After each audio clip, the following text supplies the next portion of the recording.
In the past 2 weeks, I'm up 1745 on Underdog Fantasy, and I want you to win too. But what are you waiting for? Click the link in my description to download the Underdog Fantasy app right now. And to make matters even better, users will receive a deposit match up to $100 if you use my code. If you put 100 in, they'll give you 100. You put 50, they'll give you 50. You put 20, they'll give you 20. You put 10, they'll give you 10. If that don't sound like a deal, I don't know what is. In the past 2 weeks, I'm up 1745 on. Why the hell was it on a loop?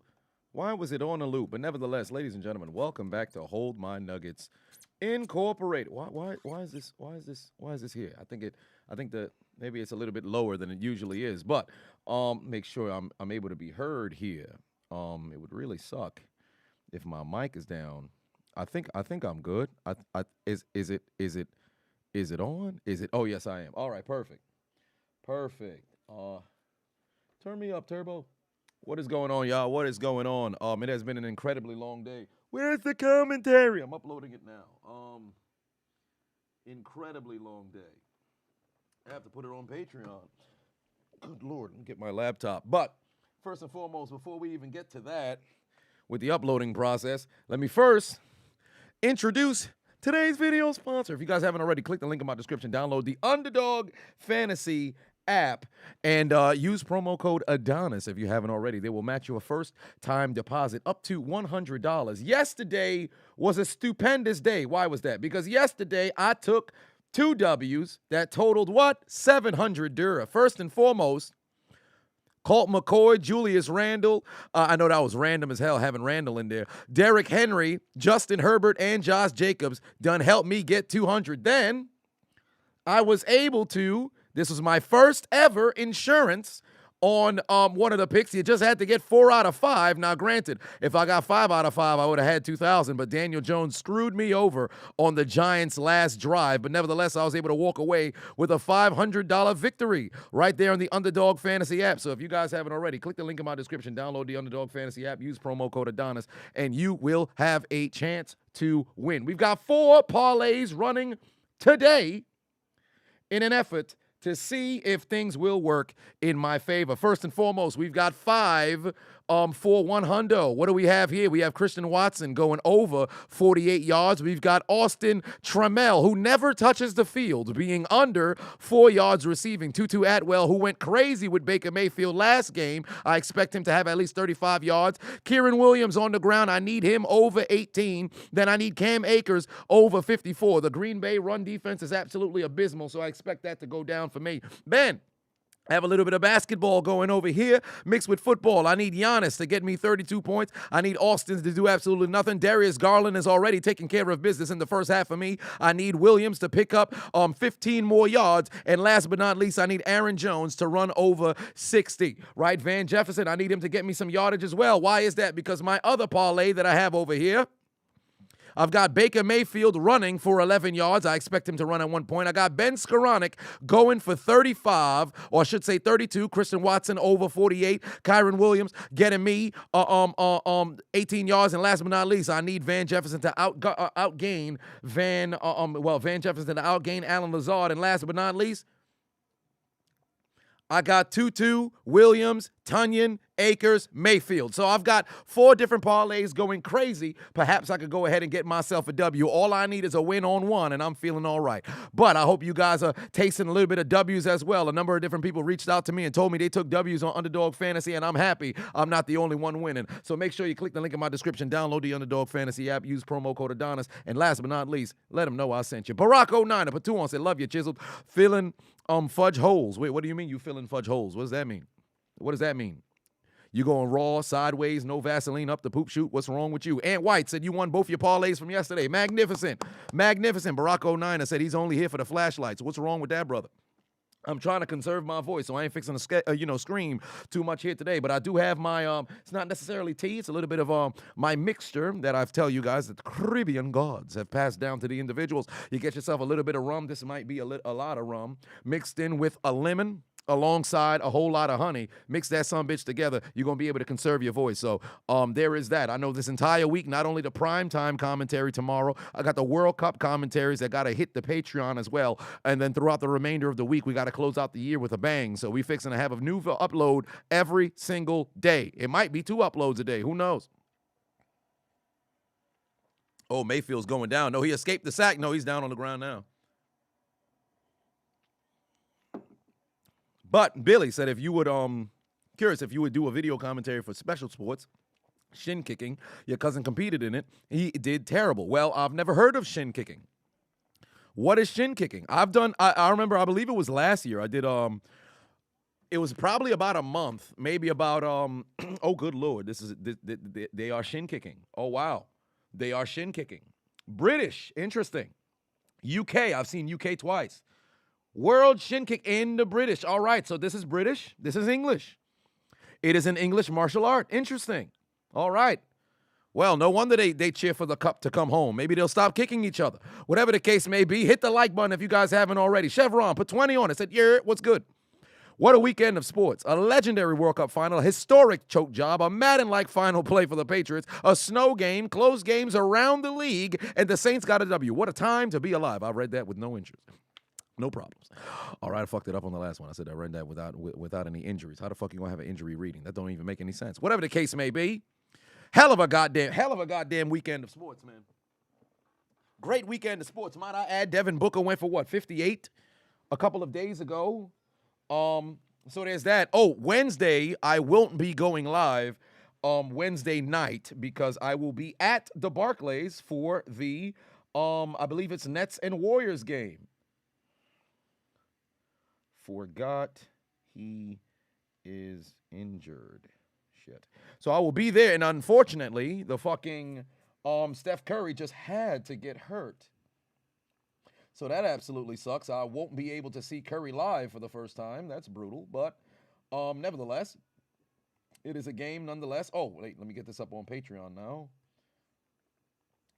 And then upload. I'm actually not gonna wait. I'm probably gonna do the game highlight commentary for yesterday during halftime. So if you guys want to go over and then watch it during halftime, no problem. Because I was thinking maybe I'll do it after the game tonight, but then I said, let me not wait that long for the people to go and tune in. So I'm going to get that there. Dwayne Patuan said, can I please do my SpongeBob impersonation? What SpongeBob impersonation? I've never done a SpongeBob impersonation in my entire life. Do I think that, who do I think will be the Forbidden Door Royal Rumble entrant? Sasha Banks, because she'll be working at New Japan and she'll be the one who returns. And then, but realistically from a different promotion, I just don't see it happening. Cedric put 2 on us and said, how about that no DPI call last night? Brutal, absolutely brutal. I know when John D shows up in the chat later on in the stream, he's gonna be livid. Bro, I was watching the game. I'm like, how the fuck don't you call the DPI? That brother was getting molested in the end zone. It was absolutely ridiculous. But Dwayne said, can I do a cowboy impersonation? I've never done a cowboy impersonation in my entire life.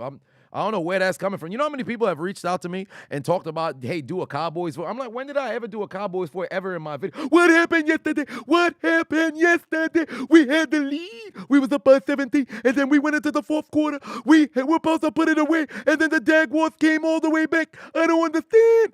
How the fuck did Trevor Lawrence fumble with 90 seconds left to play, and then we still mess around and lose the game? I don't understand. What? We supposed to be them boys.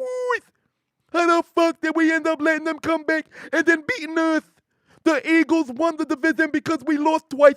And then now, we're only number 5 in the wild card. We were supposed to take care of business, and we didn't. But guess what? It don't matter. 3 weeks left in the season. We're going to end the season. What record? 13-4. And then we're going to go to the wild card. We're going to take care of business and then win the wild card. Then the divisional. And then the championship game. We're going to go to the Super Bowl. And then get 6 rings. 6 rings. 6 rings. 6 rings. 6 rings. 6 rings. 6 rings. 6 rings.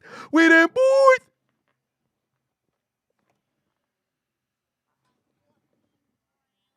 The fuck going on? What is going on? See, it's like every time somebody bring up SpongeBob, the whole stream just go black, bruh. The whole stream just goes black out of nowhere.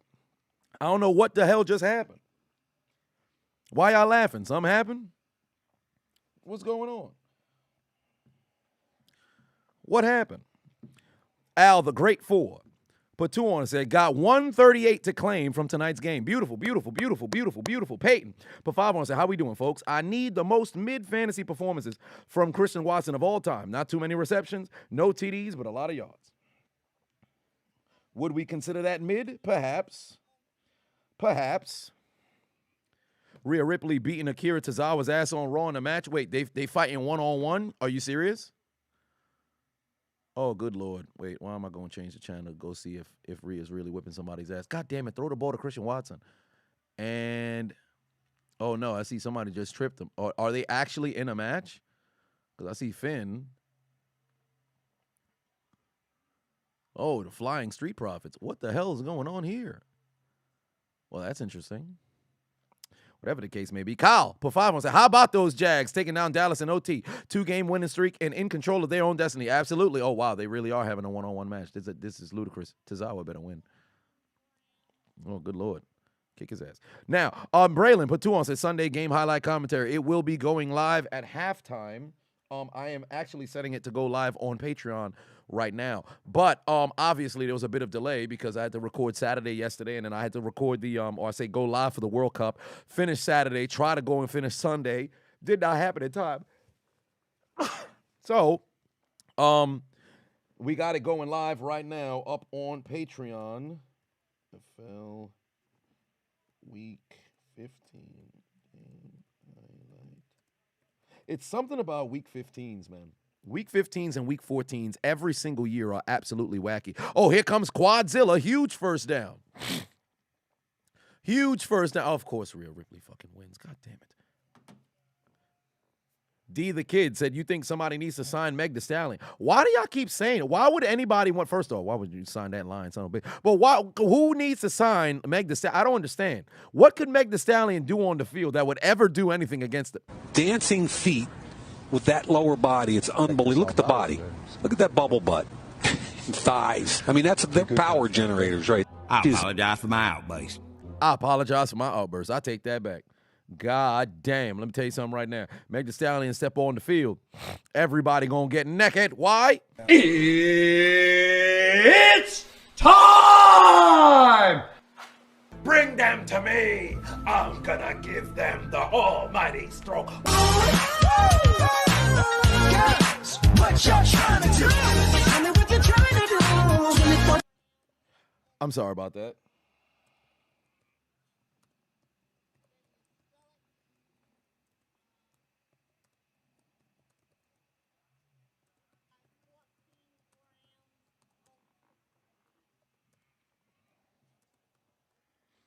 Here we go. Let's get that up onto Patreon there.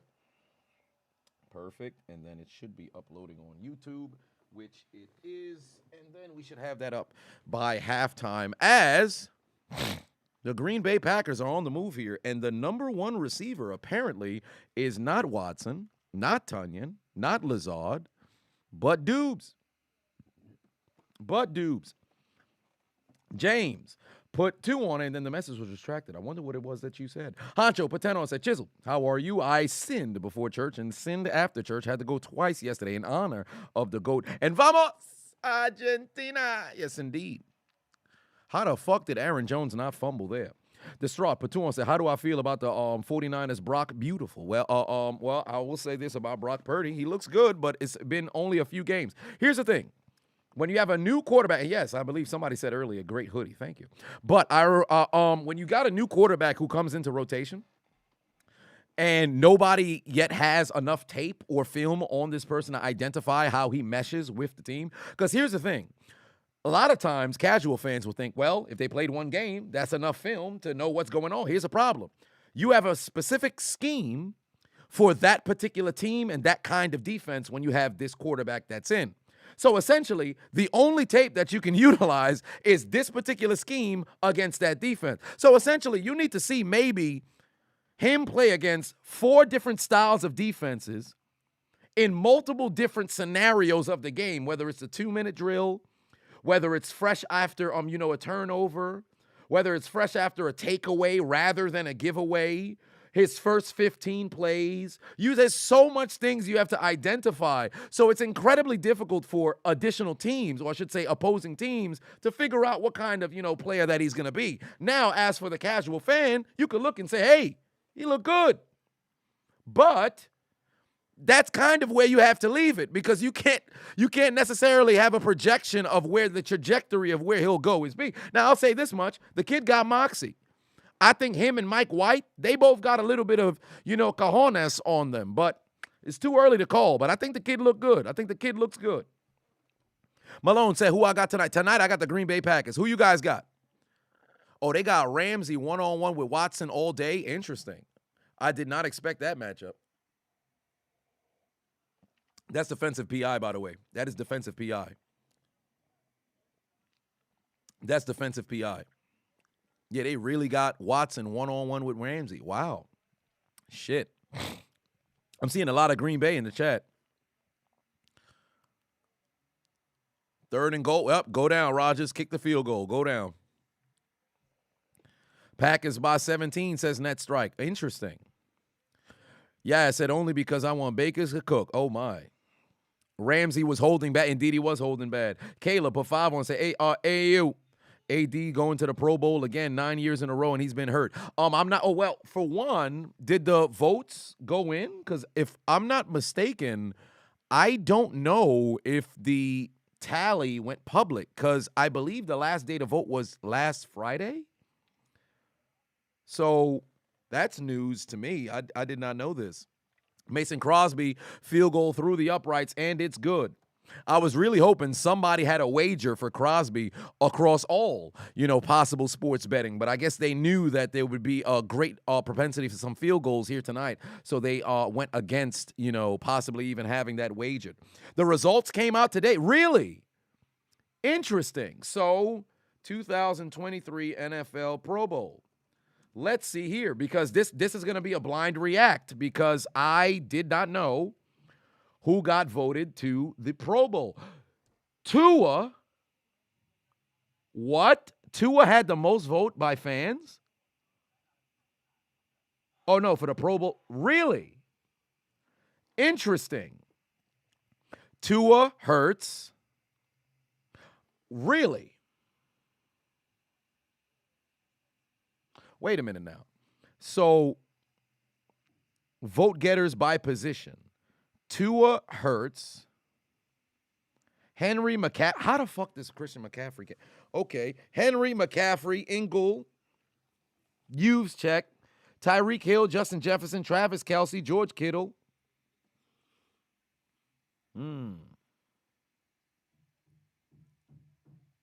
Interesting. What are some names that would throw me off here? Sauce, Woolen, okay. I need to see the whole goddamn list. This don't have the whole list. It's just showing me the damn leaders.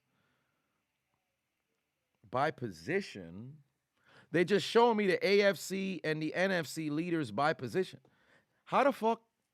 But how does... But Aaron Donald's not listed there. Oh, no, because he's not the high vote getter for his position. So where's the full? I don't got the full list. I have the list. Oh, there it is. Okay, here we go. There's a list. And it's not the list. They just put the fucking names there. Okay, great. Thank you so much. God damn it. How could Aaron Donald have possibly... See, that's the problem with popularity. Motherfuckers that make... How is Tua the hype? How does Tua get the most votes in the AFC? That doesn't make sense. Tua outvoted Burrow and Mahomes? How? And Allen? How? That's wild. T in the building, what's going on? Distraught, put 5 on and say, who should the Eagles re-sign? I say Miles Sanders, Big Play Slay, and Jason Kelce for 2 years. Here's the thing with Kelce. There was a possibility that he was going to retire at the beginning of the year. Remember, I said myself, I think Kelce got 2 more elite seasons in him. But if he was even contemplating retirement at the conclusion of last season, what's the probability of him playing 2 more years? If Eagles win the Super Bowl, which I predict that they will lose the Super Bowl against Kansas City, but I don't see Kelce playing 2 other years, but I would love if he came back because I enjoy watching him play football. Yes, I like to watch the offensive line as well. Big Play Slay certainly has stepped up this season. I believe that should get him to re-sign as well. And Miles Sanders should be in the Eagles offense. I don't like the fact that is Kelce a Hall of Famer? Yes, he is a Hall of Famer. This year, solidified it. He was, I believe, one of those guys like a Dermontti Dawson. When you look back and you say, yo, of the best centers, he was amongst the best. But then for Hall of Fame, of course, it's very difficult to be a first ballot Hall of Fame center. But it's one of those names where you're like, yo, they could be a Hall of Famer. I think this season, at this age, to dominate the way that he's dominated, he will be a first-team All-Pro. I think now he's a first ballot Hall of Famer. I think Kelce's a Hall of Famer first ballot. His brother is as well. Oh, good Lord, Baker's going down with a sack. So there is that. But that's interesting. How does Tua outvote Burrow, Mahomes, and Allen? So who of the 3 is going to get left off? It would have to be Allen. If you consider the season, after week 9 when Josh Allen got hurt, he hasn't necessarily been the same. He's still been incredibly lethal. But that's interesting.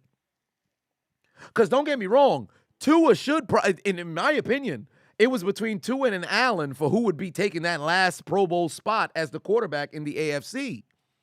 Because Allen was initially the number 1 quarterback in the AFC, and then he dropped down. Then it was Mahomes, and now Burrow and Mahomes is kind of both tunneling right there at number 1 for the best quarterback in the AFC. Tua has, I believe, gotten to where he probably passed, Josh Allen, right? Not the best over, but just for this season, it's a possibility that Tua can mess around and get there as well. But to be the highest vote getter, come on now, some ain't right. Some ain't right. If Josh Jacobs not on the list, that's crazy. Because the 3 running backs for the AFC should be Chubb, Henry, and Jacobs. It's wild, man. Absolutely wild. Honcho Patenon said, Chiseled, in the midst of celebrating, I am glad it wasn't a serious injury for Hurts, and now Mahomes will win the MVP now. I just don't get the game plan from Sirianni, but bruh, too many QB runs. I will say this, Mahomes won't get the MVP. Jalen Hurts will still be the MVP. So that curse of the MVP will still be, dropped on top of the Philadelphia Eagles, because we have not seen a MVP player win the Super Bowl since Kurt Warner in 99 with the St. Louis Rams. Tress Rules, put 10 on it. Say, yesterday was the worst finish to a Patriots game I've ever seen. Worse than the Miami Miracle. Never thought I'd see the day where Bill takes a step back and gets worse in a rebuild, but here we are. Here's the funny thing about it. I truly don't believe Belichick would have told him to do that shit. I think he went into business for himself. I believe Jacoby Myers went into business for himself. Because Belichick ain't that kind of coach. You can see it on Belichick's face at the end of the game. Although he's one of those emotionless individuals, you could see when he's walking like, yo, I don't understand what the fuck I just saw. There's no way. There's no way. What the fuck could have possibly compelled you to go and throw the football? I ain't going to say much. Just wait until the commentary. Sean Jones, put 2 on it, said the rest of the Pro Bowl will be named on Wednesday. I'll stay tuned for that. Because I really don't understand how the fuck Tua got the most votes as the quarterback in the AFC. That's crazy. That's crazy. Did I record any commentary for the Sunday games? Yes, it is up on Patreon right now. It'll be going live on YouTube at halftime. I'll set it to go live at halftime. I'll have the premiere. Obviously, if you guys want to hop over to go and watch that live, feel free. Probably around 10 o'clock. I'm literally, it's still saving, or I should say uploading to YouTube right now, so there's that. Jim Kit put 5 on it. Said, your live World Cup commentary was so good, my Spanish folks muted the Spanish commentary to hear you. By the way, thanks for the Permani Bros recommendation. I hope you enjoyed it, because myself, I haven't been to the Permani Bros. So I have to go to Pittsburgh at one particular point, maybe not, for the remainder of this year, unless, of course, Week 18 has playoff implications for Pittsburgh. Granted, I believe their last primetime game will be this Saturday night against the Raiders. Let me see here. Their last primetime game will be this Saturday against the Raiders, if I'm not mistaken. I can't envision a circumstance in which they have another late game. Yeah, exactly. So they'll play the Browns on the 8th, which should be a Sunday, because there won't be any primetime really for the conclusion of the so unless I were to go to, and it's in Las Vegas, is it not? No, it's in Pittsburgh. So unless I go Saturday, I can't envision a circumstance in which I'm in Pittsburgh. Maybe if I link up with Urinating Tree, who knows? That's not out of the cards. It could possibly happen. But I got to try there because when I went to Pittsburgh earlier this year, I should say, on January 3rd to watch the Steelers versus Browns, and Big Ben's last home game, completely slipped my mind. But I will say I am honored that your Spanish folks muted the Spanish commentary to hear me. That's pretty dope. I was talking about it on the live that, hell, the Spanish goddamn commentators, or all international commentators for soccer, those are the best commentators that are out there, man. DeWeezy said, where's the Sunday afternoon commentary? It is going up at halftime. It is going up at halftime. Did I see Avatar 2? No, I did not. Talk, I should say, is it Talk? I think it is. But you say, is there an MVP curse? Yes, there has not been an MVP who has won the Super Bowl since 99. 2000, Marshall Faulk. They lost in the divisional. 2001, Kurt Warner. They got Tom Brady, and that began the Patriots dynasty. 2002, Rich Gannon. They lost in the Super Bowl because nobody changed their plays. I believe it was a center, went AWOL, and the Bucs defense was absolutely legendary. 2003, Peyton Manning. They lost, I think it was 41-0 to the Jets. 2003 was Manning and Steve McNair. I believe the Titans lost in the AFC Championship to the Patriots. I believe that's what their fate was. And then the Colts lost to the Jets. Somebody correct me if I was wrong. 2004, it was Peyton Manning again. They lost to... Who the fuck they lost? The Patriots. No, 2003, they lost to the Patriots. 2003, they lost to the Patriots. 2004, they lost to the Patriots. I believe 2002, that's when they got zipped by the Jets, if I'm not mistaken. I got to remember. But, they lost to the Patriots in 2003 and 2004. 2002 is when they got zipped by the Jets. Somebody correct me if I'm wrong. 2005, Sean Alexander, they lost in him and the Seahawks lost in the Super Bowl against the Steelers. 2006, LaDainian Tomlinson got fucked by his defensive back after catching what should have been the game-winning interception. Dumbass decided to try to run with the football, messed around and got stripped, and then the Patriots went on to the Super Bowl to lose to the Colts. 2007, undefeated Tom Brady, they lost to the Giants. 2008, Peyton Manning, they lost in the 2008, they lost to the Chargers in the playoffs. I think that was a wild card. 2009, Peyton Manning again, they lost in the Super Bowl 44. 2010, Tom Brady, they got Bart Scott, and the Jets took care of business. Can't wait. 2011, Aaron Rodgers, they ended up losing against the Giants. 2012, Adrian Peterson, they lost in the wild card. 2013, Peyton Manning, they lost in the Super Bowl. 2014, Aaron Rodgers, they lost in the NFC Championship because the Packers absolutely choked. 2015, fuck was the 2015 MVP? Who was the 2015 MVP?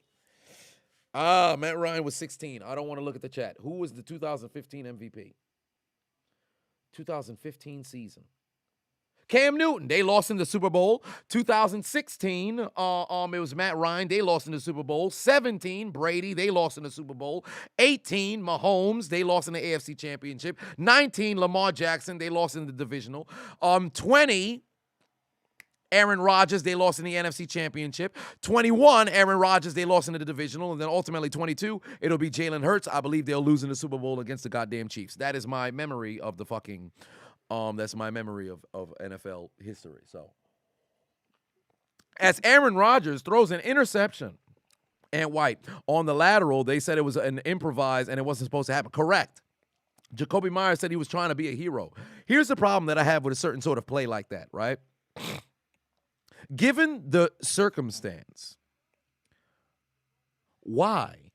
Because Ramondre Stevenson made a breakthrough and then got inside the 35. But when the defense condensed, there was really no chance for you to be able to advance. Because the game is tied, you still have a chance because you're going to go to overtime the moment that you go down or go out of bounds. Jacoby Myers admitted himself, he knew the game was tied. Here's my biggest problem with the entire ordeal. It's one thing to catch the football, go backwards, and then try to find somebody to give the ball to. It's another thing to run backwards, panic, and then just throw the ball. Because who are you really trying to get the ball to? I said it in the commentary. You'll see it at halftime. Chandler Jones is 6'5", 260 pounds. Granted, the Raiders wear black, and he caught the ball on top of the logo. There's no way you didn't see him. Worst comes to worst, go to the ground. That doesn't make sense. And I've said time and time again, although there's players who are in the NFL, situational football, football IQ, and just sheer, sports intelligence, it's not prevalent in a lot of these players. Because a number of them had to rely on talent to get to this point. They never really thought about how to be smart in the game.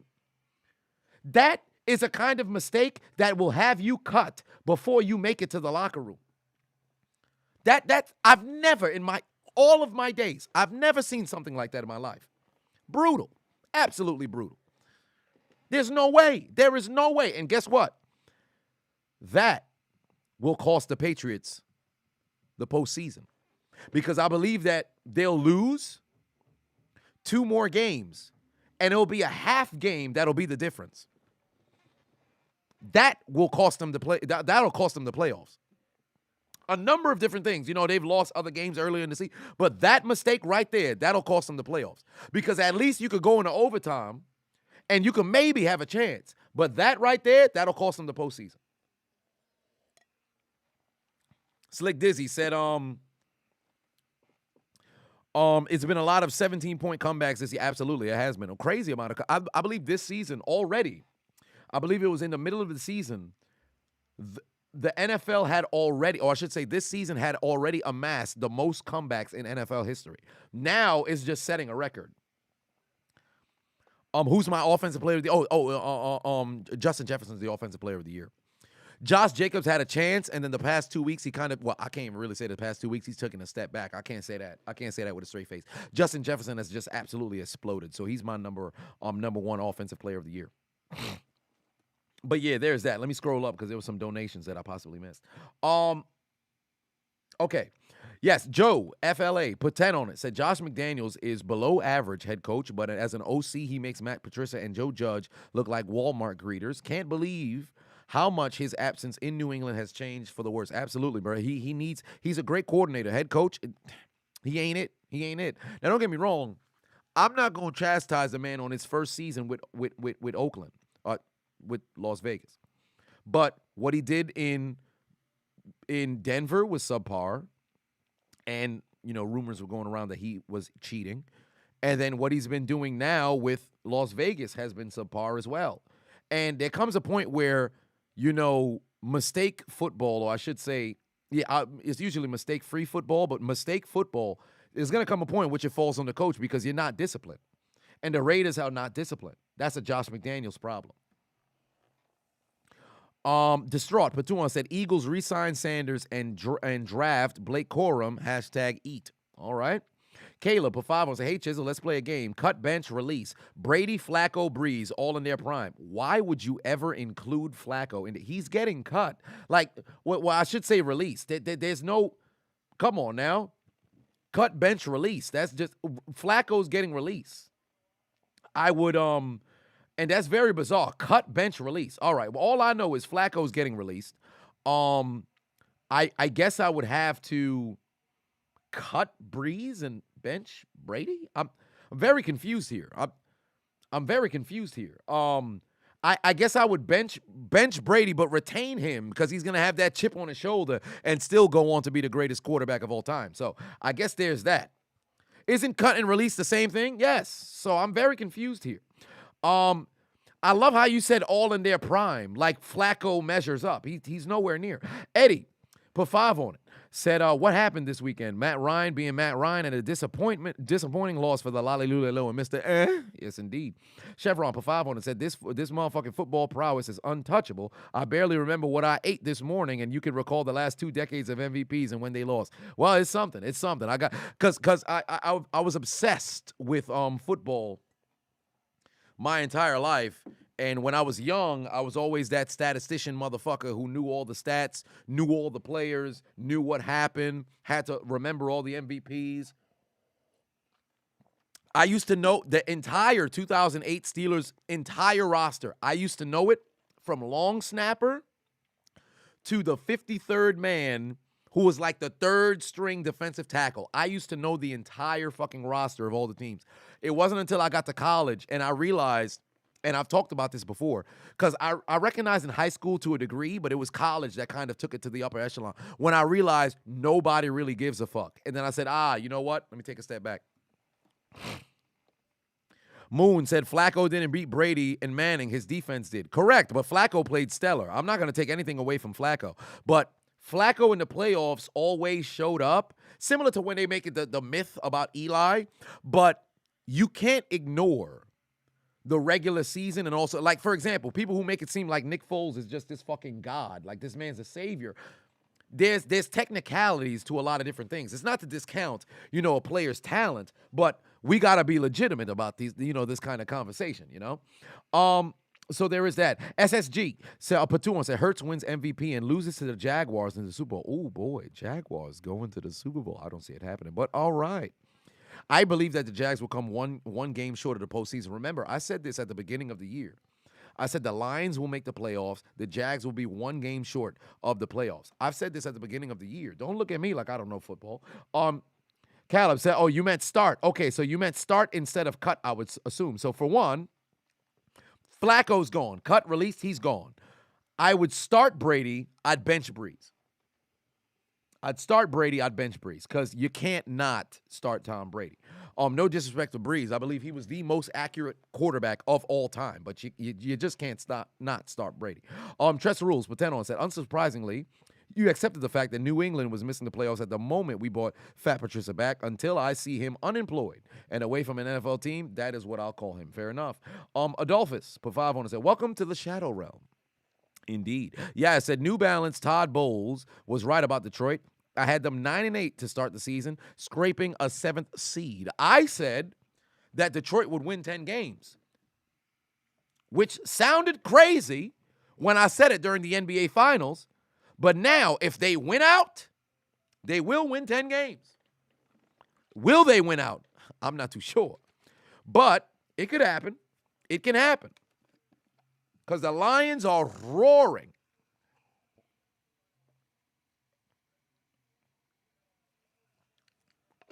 Jacksonville will win the division. Here's the funny thing, right? Here's the only reason why I don't see Jacksonville winning the division. That motherfucker named Derrick Henry. Because the later the season gets, the more they unleash him. Don't get me wrong. They're going to stack the box heavily because every team is starting to realize, wait a minute. Matt Ryan really don't got no, I said Matt Ryan. Fucking Ryan Tannehill really don't got no fucking pieces. So unless you about to start unleashing the football down the field, let's stack 8 motherfuckers down here and slow up Derrick Henry. However, Henry will find a way. So with that being the case, I don't know, dog. I don't know. King, Henry's going to make some noise. Oh, wow, Peyton said to say his name right. Well, funny enough, I said, Henry, before I done read the goddamn chat. Craig put 2 on it, said, them boys will always find a way, baby. Moon said, Lions doing more than roaring. They biting kneecaps off. Funny that you say that. You'll notice a reference. Here comes Cam Akers. Oh, wait a minute. Let me check on my Underdog fantasy. Whoa! Why'd you push him? You stupid motherfucker. Why would you do that? I hate players that do that shit. That's so dumb. You already out of bounds. Just let the man go. Let me check on my Underdog fantasy. Where we sitting right now on Underdog fantasy? On all of the parlays, is there anywhere that looks comfortable? Is there anywhere that looks comfortable? Oh, my God, this man, did Darius Garland get hurt? Did Darius Garland get hurt? What the fuck happened to him? He's doing nothing anymore. What's going on? How much time is left? 10 minutes is in this game. Do something. All I need is 4 points, you goddamn bastard. Fam, we was in the second quarter, and he gave me 20. He's done nothing since. I just need Darius Garland. Oh, wow. Giannis got 26. Beautiful. All right, so this is where I feel most comfortable right now. This is the parlay where everything looks all right now. This is where everything looks all right now. Oh, my. Did Atwell just lose yards? Or is that Powell?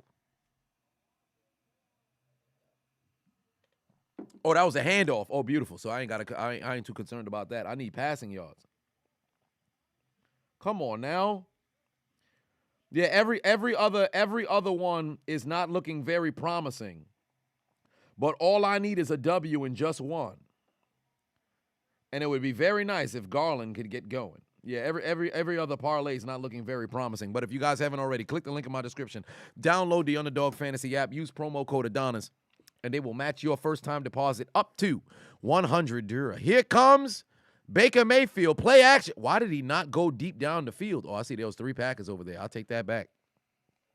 I will take that back. Packers leading here 3-0 so far. Kieran said this NFL season got to be the craziest ever. You know what's interesting is year by year, nowadays, and I said this last year, I believe that 2020, 2021, and now 2022 is the first 3-year stretch where you can legitimately watch football and you don't have a clue what the fuck is going to happen. There is no guarantees. Like, for the entirety of the 2010s, you knew who the fuck was probably going to come out of the, out of the AFC. The NFC, things would shift, but by the middle of the season, you already knew who the fuck was going to come out. Now, it's a coin flip for every game. You don't know. Did I hear that Jalen Hurts is questionable for the Dallas game? If he's out for the season, Eagles done for. Well, interesting. See, I knew he got a little banged up, but I don't know how severe the injury is. Let's see. Shoulder sprain, could miss 2. Well, if it's a shoulder sprain, is it on the throwing shoulder?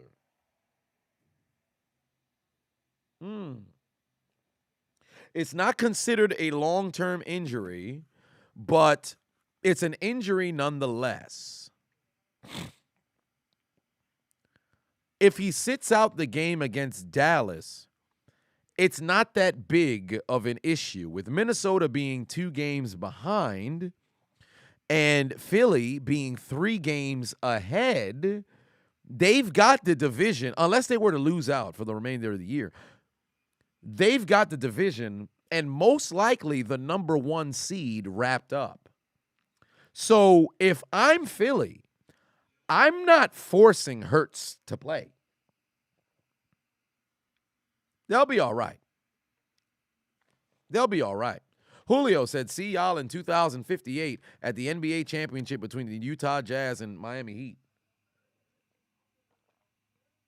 All I know is the Heat is winning. HBCU said, rest your starters for the last 3 games or 2. No, not necessarily. Because I know they clinched their playoff spot. However, they have to win 1 more game, I believe, to clinch the number 1 seed. Unless, of course, Minnesota loses or, Dallas messes around and wins and then Dallas loses 1 game. All they have to do is just hope that Philly or Minnesota loses 1 game and bam, 1 seed is theirs. William put 5 on, said, I just need Aaron Rodgers to throw TDs and Van Jefferson to have 3 catches. You know what's interesting? I was thinking about taking the higher for Aaron Rodgers to throw 2 TDs, and I said to myself, you know what? I don't feel very comfortable. This is prime time. I'm not too sure. Yeah, I said Brady moving on. Bulls is good. Brady's been poor. Injuries don't help. I believe that Brady will not re-sign with the Bucks. He's either going to retire or he pulls a fucking crazy move and goes back to New England. But I believe he'll retire. I said since the beginning of the year, this will be Brady's last season. So there is that. There is that. As we are. Oh, wait a minute. Oh, perfect. All right, finally it fucking uploaded onto YouTube. Let me set this fucking premiere for what time is it? Oh wow, it's 9:01 right now. That's crazy. Halftime about to be early.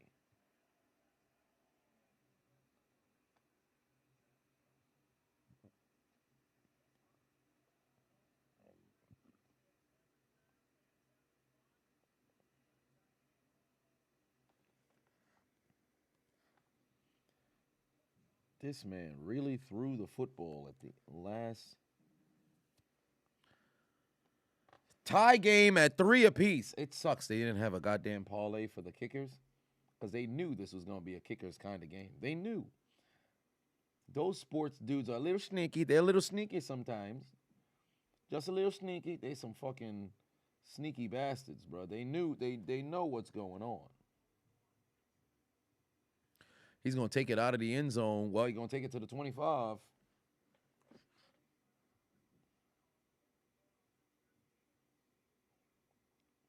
We'll do this for halftime. No shot the Panthers win out and win the division? No, I don't see the Panthers doing it. I think the only team that'll probably mess around and surprise in the maybe the Saints. Panthers, I'm not too sure. Brian Burns trade, it's too late for the trade deadline now.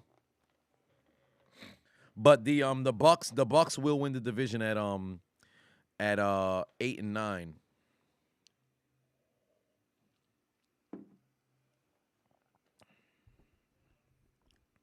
What if Rodgers leaves Green Bay? He just re-signed, so they would have to trade him.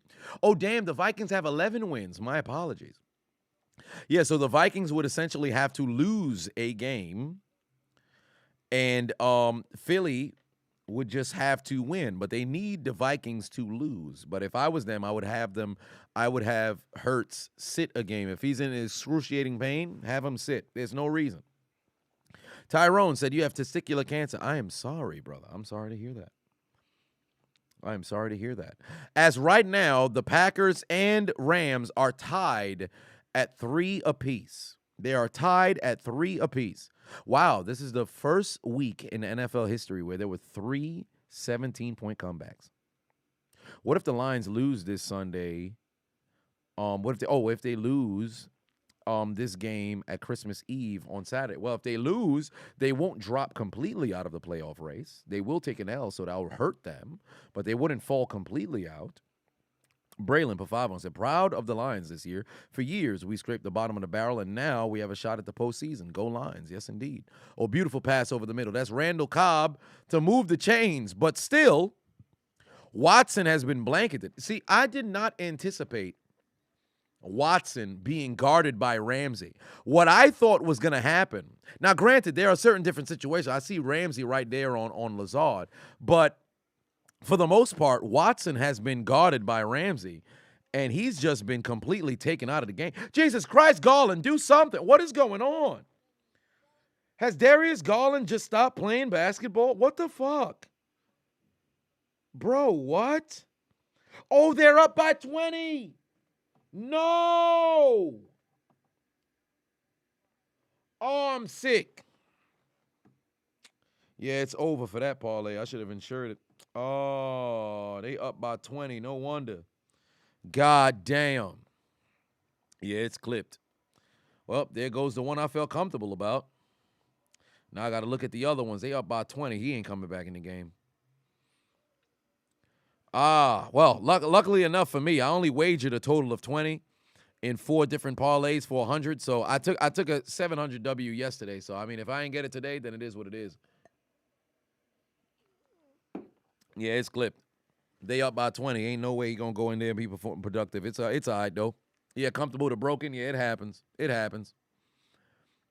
Luckily enough, I ain't do one of those big-ass, super bets.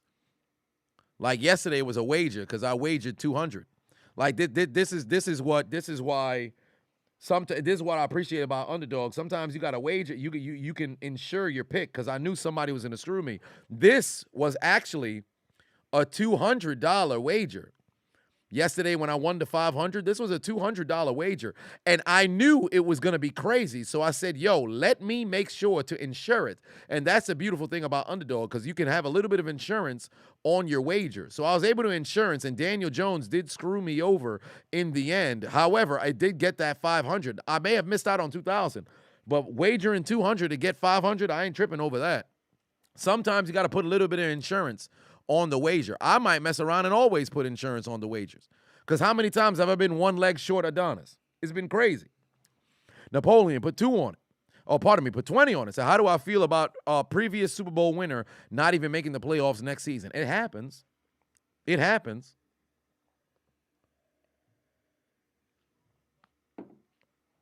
This will be the first time that a reigning Super Bowl champion misses the playoffs since Denver.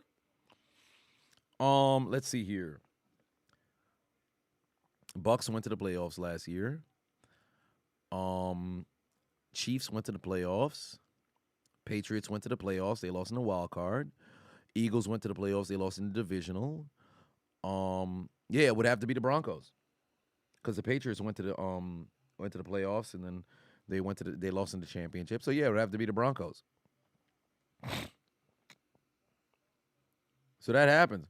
Darian said, what does the insurance do? The insurance cuts the max payout in half. However, if you win 4 out of 5, you would still get 10x what your initial no, it's not 10x. It's 0.25. Wait a minute, let me see here.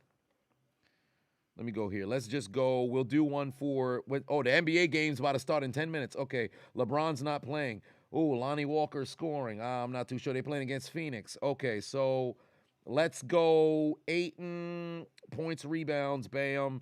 There's that. Chris Paul will go assist 11. Yeah, I don't see that one happening.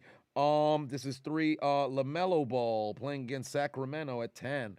I think, yeah, he'll have himself a game. Mason Plumlee, De'Aaron Fox, rebounds and stuff. I'll go lower. And then let's see here. Malik Monk. Monk. We'll go higher, whatever. Right? So we'll do a 5, right? Matter of fact, we'll do 10. We'll do a 10 here with it here over here. And yes, the commentary is going live. So then here, we'll do a 10, right? And here's one of the beautiful things that I love about Underdog. Let's just say, let me get enough W's by the Super Bowl. This will be a wager. This will be my wager. I ain't got that bread yet, but let me get to the Super Bowl. I will risk it all for a live fucking reaction. Hopefully it's not a meltdown, but you could go turn 2,000 into 40,000. That'd be crazy, bro. But I will go with a 15, wager, right? Now, when you put on the insurance, you see a 15 into 300. You put on that insurance, it cuts it to 150. So it cuts in half. However, you get 4 out of 5, you would get 2/5 of whatever that 2.5 multiplier. So it'd be pretty much, you have an opportunity to still win. So that's the insurance. You could get back not only your investment, but also win a little bit of something on top of that. So I'll probably insure this one just because it's a demonstration one, and bam, you'll enter to win. And then here we are there. So at the conclusion of today's stream, probably we'll be off stream by the time that it's over. But we'll see how that all plays out. So it's never too bad to go and insure. I should have insured a shit ton of my doggone bets.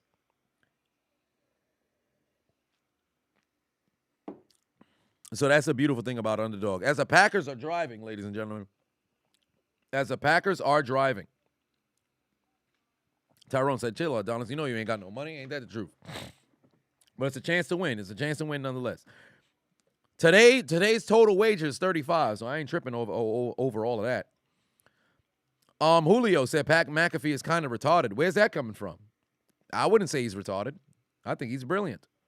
Ninja Chef said the IRS is at my door. They stay at my door. 1st and 10, inside the 15. Here we go. Yo, why is A.J. Dillon getting the bulk of the carries today? What is going on? Fam, did they just say to hell with Aaron Jones? Don't get me wrong. I know they both are very capable, but why they literally splitting carries here? Jones got 29 yards. A.J. Dillon's got 24. How about we give it to Aaron Jones here? Because you can use him in the pass game. I guess not. They're going to keep him on the sideline. And now, A.J. Dillon's got 29 yards himself. Wonder what Rodgers going to do on the shovel. No, they're going to hand it to Dillon, and Dillon's going to fight his way to the end zone for the score. That's a huge run for the touchdown for the Packers as they extend their lead to 7. A.J. Dillon, 8-yard run. That's why those motherfuckers are shirtless. They are tripping. Tyrone said, pay them student loans. I will never. I will never. Big touchdown. High Life said, who wants Jones? We've had enough of that bum. Damn, bum? Shit. Shade said, have I ever stopped short with a shorty before? What do you mean by that? What do you mean by that? Maskoff said, income taxes are a scam, just like Josh McDaniels. You ain't wrong about that. Biggest scam in the goddamn world. Taxes as a whole is a goddamn scam. The more you research, the more you start looking at it like, oh, wait a minute. Yo, this some old bullshit. Matthew said, what was the worst money move in recent football history? Was it Mr. Unlimited? Well, it's only 1 year in, so I can't necessarily go that far. But worst money move. I don't want to go Hainsworth because that was over 10 years ago. Worst money move. Who's gotten paid big, impacted in the NFL? Kenny Golladay is one that comes to mind. There's another receiver who got paid who did nothing. Fucking A. There's another receiver who's got paid and done nothing. Michael Thomas, he's been injured.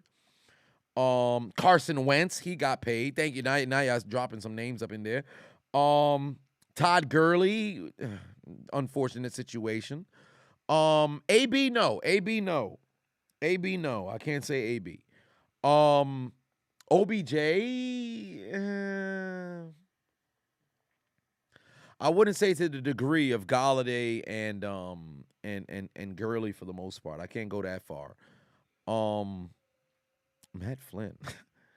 Good Lord. Brian said, what did I get my degree in? I have my degree in business management and sports management as well. It's like a dual kind of degree, but I believe it was in the sports management. I think that's what it's in. It's either business management or sports management. No, business administration or sports management. Whatever the case may be, it's one of the two, but who gives? I'd have to check to go see if I can find that son of a bitch. Balling in the Burgundy podcast in the building. Hey, I was waiting on you to show up. I actually mentioned you a little bit earlier. Said, what's up? Fuck them refs. Screwed my commanders. What I tell you? I told you. John D and his podcast going to be in the building. They're going to be upset about that goddamn call. Just got into Florida about 3 hours ago. I got on a cruise on the 24th to the 30th. Oh, you got a cruise from the 24th to the 31st. You're going to be catching up on the unnatural commentary. Fair enough. But good Lord, I know that's pain. Payne said, how do I have a dual associate's degree? Not necessarily, because they're both kind of taking, it's the same curriculum for the sports management and business administration. I believe that I was in business administration for the 4 year, and then I switched it to the sports management for the 2 years. So I think it is the sports management, whatever the case may be. It's one of the two. I'd have to look at the degree. I haven't looked at my degree since I got the degree. So, yeah, at halftime, I'm definitely going to have to go pour myself a bit more tea just so I can conserve my voice. Ted said he got his degree in eating booty and a master's in eating granny booty. Sir, what kind of freak-ass school did you go to? Where are you getting degrees for eating booty? More importantly, fucking granny booty. Sir, what part of the game is this? What are you talking about? What's the matter with him? Peter, put 5 on us. Hey, Chisel, giving you a shout out from Lambeau Field. Hashtag Go Pack Go. Oh, wow, you're at the game. How cold is it? On a scale of 1 to 10, how cold is it out there at the game? Because I see a couple of people are shirtless. Now, granted, there are some lunatics. There's lunatics. People going to be shirtless for no goddamn reason. That happens. But my God, you at the game. That reminds me of when Adonis back was at the game as well. He was at the Chicago game on, I believe, that Thursday night. And he was freezing his ass off as well. MP1 said they screwed Albus Haynesworth, giving him a ton of money, and but stopped letting him rush the passer. He was doing bad in the run game too, so it was kind of across the board as well. But see, they say, why God? Why do we have to sit through another Colts primetime game? We need to make a petition to keep the Broncos and Colts off of primetime. I agree. 2nd and 7 here. Baker's only thrown the football 9 times for 47 yards. Oh, they're going to try to run it over here. I believe that's with Powell. And he's not going anywhere. Yeah, the offensive production right now for Baker Mayfield, this ain't it.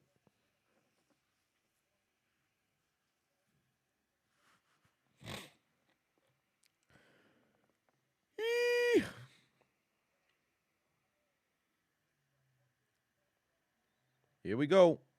3rd and 4 here. 3rd down. Whoa, why is Trammell in the game? Wait a minute. Why is Trammell in the game? What's going on here? Since when does he get minutes? Oh, they about to fuck me over right here. He about to throw the ball to Trammell. Oh, no, he's not. Is that Tutu Atwell?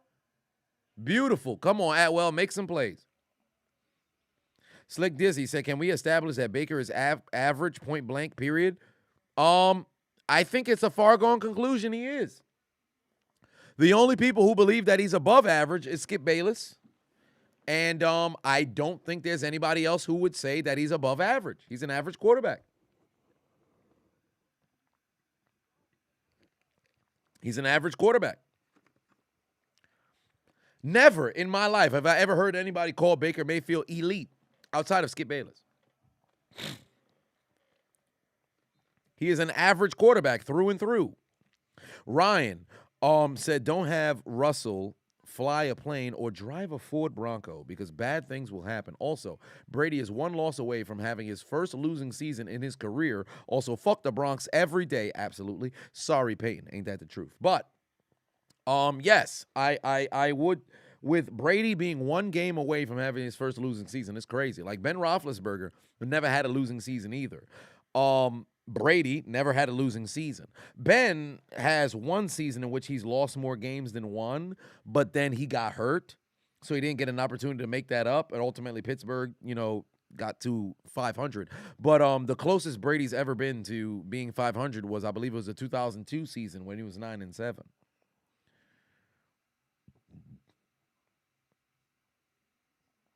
In Skip's eyes, Baker can do no wrong. There comes a point when watching, those guys live, when you just kind of come to grips with the fact that, man, they're just trying to get as much shock value as possible. Because there's no way that you can truly watch games and then have the kind of takes that you have. Like, it's very bizarre. YRN Quan said, whoever picked the primetime games this year needs to go one-on-one with The Undertaker for making us have to watch the Cards, Broncos, and Jets. But I will say this. The Broncos and Cardinals coming into this season were 2 teams, funny enough, they both going into the Death Note, but those were 2 teams that actually not only had projections to go to the postseason, they had projections to go to the postseason and win at least 1 postseason game. And everything went unraveling coming into this year. The biggest problem that I have is when you have primetime games, but you don't have like the option for a flex, now you're in a situation where it's like, yo, come on now. Come on now. What's going on? Like, think about it. The Texans and the Panthers. Well, not really the Panthers now. But the Texans coming into this season. Of course they're not on primetime. Imagine if they shocked the world and they were sitting right now at, let's say, 12-2. I promise you they'd get flexed into some doggone primetime games. You should be able to flex some of these games. That's the only problem that I have with it because early on in the season, you don't know what kind of teams are going to be. By the time you get to week 8, you should know, yeah, let's take this team out of the primetime. Let's move this one. Let's get this one the fuck out of here. Like, come on now.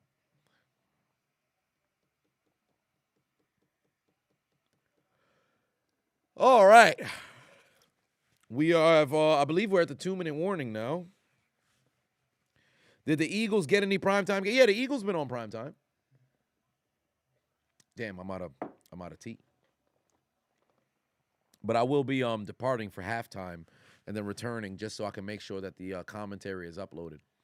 Oh, wow, there goes Baker. He's going to go down and lose the football. But the Rams are able to retain. The fuck was Baker Mayfield doing there? That man is tripping. Ballin' with Burgundy said the referees, they're going in the shadow realm. You'll call upon the spirit of Sean Taylor and The Undertaker and Perk Angle to give them give their noggins a flogging. And once more to tell them to put their motherfucking heads back down. Ain't that the truth? Great strip there from the Packers, but they've got to get that football back. They've got to get that football back. Green Bay had at least 4 night games this year. Yeah, but understanding coming into the season, are you surprised? Are you surprised? Coming into the year, still, Aaron Rodgers is a 2-time reigning, defending, undisputed MVP of the league. So of course they would get primetime games. Hell, Pittsburgh got 4 primetime games. There's some teams where they're going to get primetime games one way or another.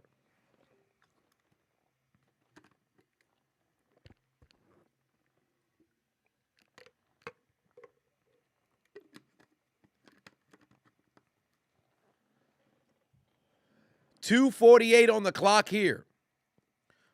Rams trying to add some points to the board before halftime. Green Bay trying to get a stop and get the football back. All right, let's get the football to Atwell or somebody here. Oh, good Lord, he's only looking down the field. That is Van Jefferson. That's Scooby-Doo Van Jefferson. Let me take a look at my Underdog fantasy. Well, the other one just went live for this game. Ah, beautiful. Aiton's already off to a good start. On my insured 15. On my insured 15, Chris Paul's all I need is Chris Paul under 11 assists. I need Aiton to get over, 30 combined points and rebounds. He's already off to a great start with rebounds and points. That's beautiful. Just need a bit more production, from him. Let me take a look at my other parlays on Underdog Fantasy. Yeah, it looks like it's clipped for Darius Gar. Yeah, they up by 23. It's over. Yeah, this one's done. This one's done. Oh, that's pain, bruh. This man had they took him out. Yeah, what's the point? You up by 30. Why would you even waste your time? Pain. This was the most promising that I had going on. And because they was up by so much, they entered the fourth quarter, they took mans out. All I needed was to play like 4 minutes production. So this one shot in the foot. That's $5 gone. This one right here, not looking very promising at all. Why? Because Christian Watson's done a whole lot of nothing. He's done a whole lot of nothing. So I'm very concerned about that. Baker is going to, damn, that was Atwell right there. This one here, Baker's not running. Skoranik's done nothing. Watson's done nothing, and so has William done nothing. So I won't see a W there. And then here, kind of a throwaway one, with Baker throwing less pass attempts and everything there. This one could possibly show a little bit of promise, but we shall see. Well, one way or another, if I don't take a W today, I ain't tripping. I ain't tripping. I had a big W yesterday, so I ain't tripping. Here we go. 57 seconds left to go here, and I believe the Rams will utilize their second timeout. Or maybe their last timeout.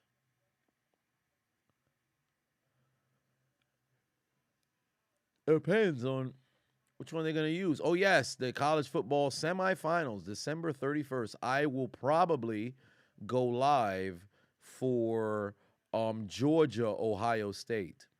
Michigan, TCU, I am not sure if I'll go live for that one. But Georgia, Ohio State, I will probably go live for that one. Sirius said, chugging a bottle of white liquid. What does that mean? Like you drinking eggnog right now? You drinking eggnog? What's going on?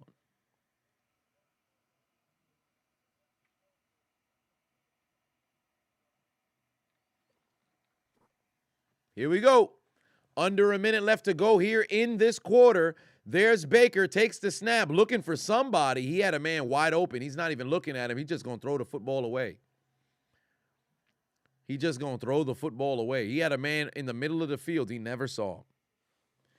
He never saw him. And now they're going to have to, oh, wait a minute. Yeah, they're going to have to kick a field goal here. They're going to have to kick a field goal here.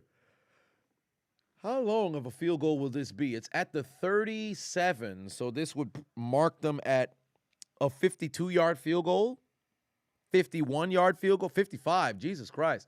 So where the hell is the ball spotted? Oh, I'm tripping. Okay, yeah, it was even further. But Matt Homosexual right down the middle, beautiful kick. What a kick. 55-yard field goal for Matt Homosexual to cut the deficit down to 4. Money Moore, Patoon said, shouldn't it be Mystery Van Jefferson? I like to say Scooby-Doo Van Jefferson. I didn't really know the name of the, I knew it was Mystery Van, but I always say Scooby-Doo Van. Because I think with Scooby-Doo, it's much more, you know, it's more referenceable, I guess. I say Mystery Van is like more people know Scooby-Doo casually than they do know the Mystery Van. So I'll go with Scooby-Doo there. Matt Pride Month.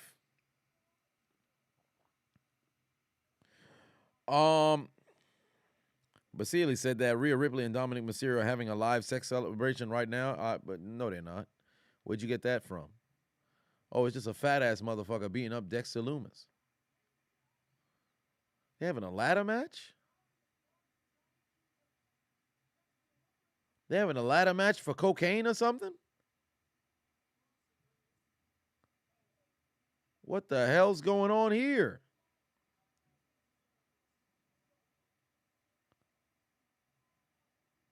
Well, that's interesting. Lamar to the Jets? I don't know about all that. Oh, it's Brunson Reed. Interesting.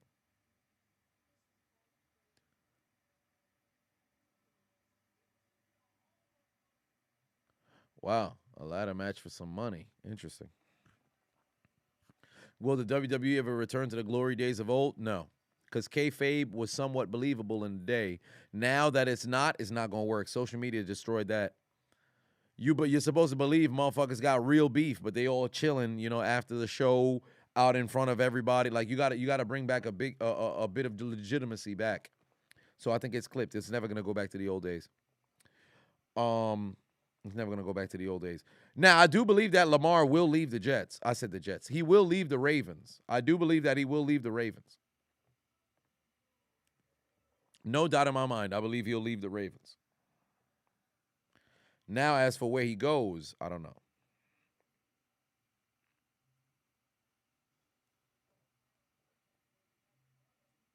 Kayfabe is dead. No, everybody knows it's a work. Correct. That's the problem.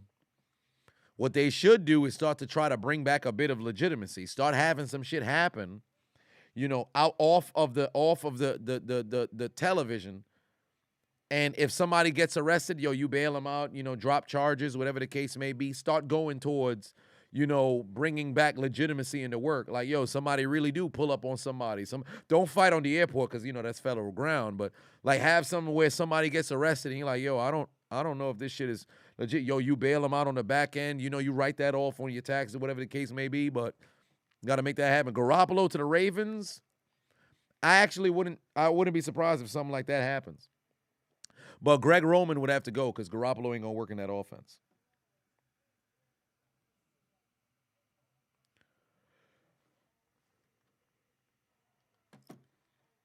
Didn't he promise Baltimore a Super Bowl? He did. But he won't be coming back because he wanted more money. They didn't offer him. He got hurt. They're probably not going to pay him now because they're going to be like, yo, back-to-back years, week 13, now all of a sudden you keep getting hurt when we need you in December. Now they're going to start to look at him like, yo, you might be a little bit injury prone. Paul said, what are they doing with Winston? I think they'll mess around and let Winston walk. I think they're going to go hit somebody else. Are the Bengals pretenders? No, I think they're legitimate. They're legitimate. I said the Bengals would miss the playoffs. I was wrong. Those guys looking good. Those guys looking good. I thought they'd mess around and lose more of those 50-50 games. The first month of the season, they lost them. Since, they've won them. So they're legit. I could take my L like a man.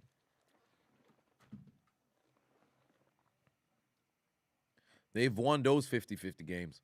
Have teams been stupid? Absolutely, but you got to give credit where credit's due. They doing their shit. They doing their shit. Michael Thomas hurt his toe sitting out when he wants to go. Well, yeah, he's going to dip. He's going to be going too. Rodgers better get rid of that football. There's Jones. Another first down. There's a hole. Takes it inside to the 44. 7 seconds. Now Rodgers needs to launch the football down the field. And Green Bay still has their timeout. So they can play the middle of the field if they would like to. Good job by Aaron Jones getting out of bounds. Good job by getting out of bounds. This motherfucker's last name is Tom. That's a shame. Yeah, I said teams get a lot of garbage time TDs against the Bengals too. Remember, it's 35-7 against the Panthers and 21-0 against the Falcons. I wonder what they'll do here because they still have that timeout. And now it's the Rams that uses their last timeout. Slick Dizzy said, "Oh, Lamar ain't going nowhere." Well, I got some bad news for you, brother.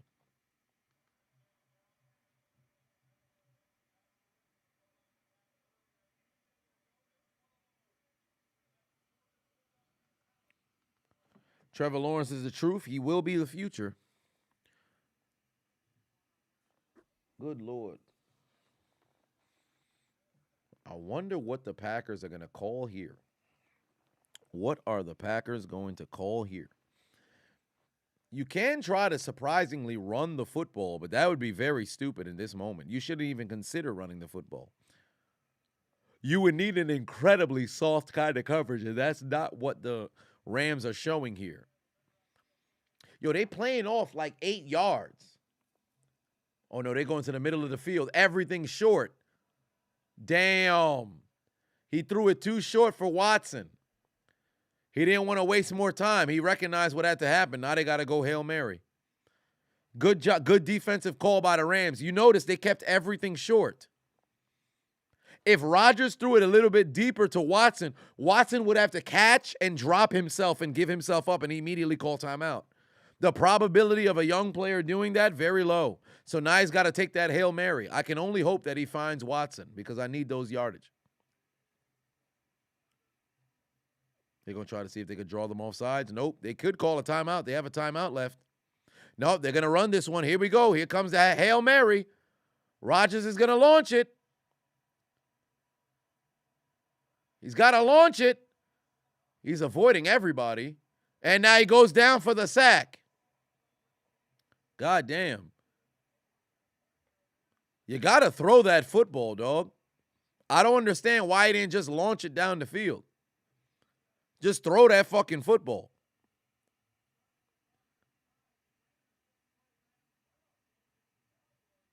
I'm very confused. He had a couple of opportunities to throw the football. Why didn't he just throw it? Don't get me wrong. Even if somebody ain't open, just throw that sumbitch up. There's nothing to lose. There's no time remaining. That's confusing. I don't understand. They brought what, 3, 4? Just launched the fucking football down the field. All right. I don't know if maybe he wasn't trying to throw an interception, whatever the case may be, but that's a little bizarre. That was a little bizarre. One way or another, 10-6 is the score at halftime. I will go and make sure I can get this commentary uploaded for you guys up onto YouTube for the Sunday night commentary. So give me a second to go and get that situated. I shall see you guys in the second half. In the past 2 weeks, I'm up 1745 on Underdog Fantasy, and I want you to win too. But what are you waiting for? Click the link in my description and download the Underdog Fantasy app right now. And to make matters even better, users will receive a deposit match up to $100 if you use my code. If you put 100 in, they'll give you 100. You put 50, they'll give you 50. You put 20, they'll give you 20. You put 10, they'll give you 10. If that don't sound like a deal, I don't know what is.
In the past 2 weeks, I'm up 1745 on Underdog Fantasy, and I want you to win too. But what are you waiting for? Click the link in my description and download the Underdog Fantasy app right now. And to make matters even better, users will receive a deposit match up to $100 if you use my code. If you put 100 in, they'll give you 100. You put 50, they'll give you 50. You put 20, they'll give you 20. You put 10, they'll give you 10. If that don't sound like a deal, I don't know what is. All right, we are back for the second half. The video is going live right now on YouTube as we speak. As we speak, the video is going live for the commentary. So if you guys wanted to head over and go and check that out, feel free to go ahead and do so. I have no issues with that. Have no issues with that whatsoever. Yeah, they probably should have taken out the earlier one. Thank you so much, Garland. Way to fuck me over. It is what it is. I ain't tripping. All right. Let me know in the comment section who you guys got. Who you guys got? You still rolling with the Packers to win? Are you still rolling with the Rams to win? Who do you guys see winning this here game? Who do you guys see winning this here game? Daisuke. I hope I said that right. Said that Dark Cave / Ice Path music from Gold and Silver was great. Yes, indeed. I'm an avid Pokemon fan. Turns out Ash and Pikachu are taking a step away from the show. It's very emotional. But ultimately, they will be moving on, and there is a time for everybody to ultimately move on. So there it is. If you guys haven't already, click the link in my description. Download the Underdog Fantasy app. Use the promo code Adonis if you have not already signed up on the app. I've won big yesterday, up 700 Dura. So perhaps you guys on, I should say, over 2,000 Dura all time. So that is beautiful. So hopefully you guys will go ahead and sign up. Click the link in my description. Download the Underdog Fantasy app. Use promo code Adonis. And they will match your deposit up to $100. My favorite on the app is the Pick'em, and you too can make sure you go and pick the right decisions. As Aaron Rodgers is sacked here on 2nd and 11. And now, oh boy, there's laundry on the field, though. There is laundry on the field. Will the sack be negated? Ho, we are over 300 total. For the year, sign-ups on Underdog Fantasy. Magnificent. Magnificent. It's beautiful. It's so beautiful. Yay. So if you guys haven't already signed up, please go ahead and sign up. UnderdogFantasy.com, or I should say Underdog Fantasy. On the app, you use promo code Adonis. Good Lord, that is beautiful. Last week, we had 59 new people go and join on Underdog Fantasy. That's magnificent. People want to win their bread.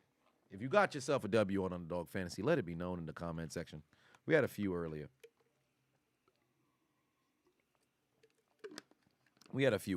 Favorite ice cream flavor? Rocky Road. Or I should say, really anything chocolate. But probably chocolate chunk.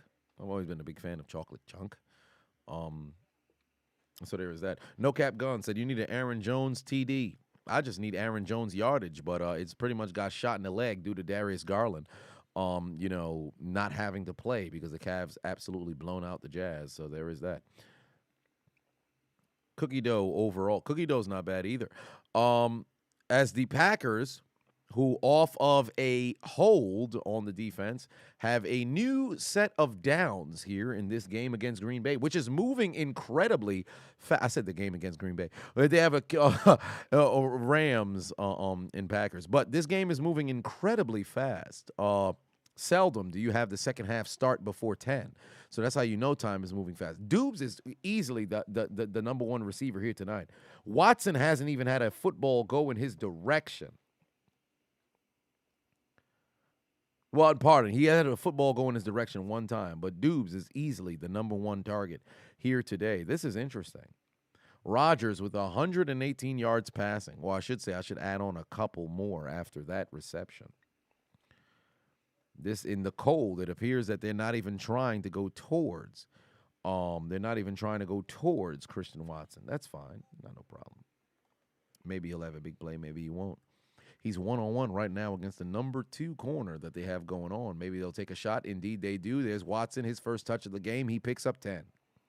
Peyton put 2 on, said Adonis Burner just dropped number 7 CA vid of all time up on Twitter. So if you guys haven't checked out, Adonis Burner on Twitter is uploading the top 25 Adonis videos of all time. So if you guys want to go and see what that's been like over the course of my 6 years and 6 years and 9 months of existence on YouTube, the compiling of the top 25 of all of the videos I've ever created is going down on Adonis Burner up on Patreon. So go ahead and give that a look. Mint chocolate chip. I've never really been a big fan of mint chocolate chip. I get it, but then at the same time, it's there's laundry on the field here. I think there's probably going to be a call for a hold, or maybe actually no, it came in at the contact, so it could be illegal hands to the face. Rum raisin, interesting. This could be illegal hands to the face. Well, never mind. Would I play Hurt Saturday or rest him? I would rest him. I would rest him. To play him is more damage. It's more harm than good. It's more harm than good.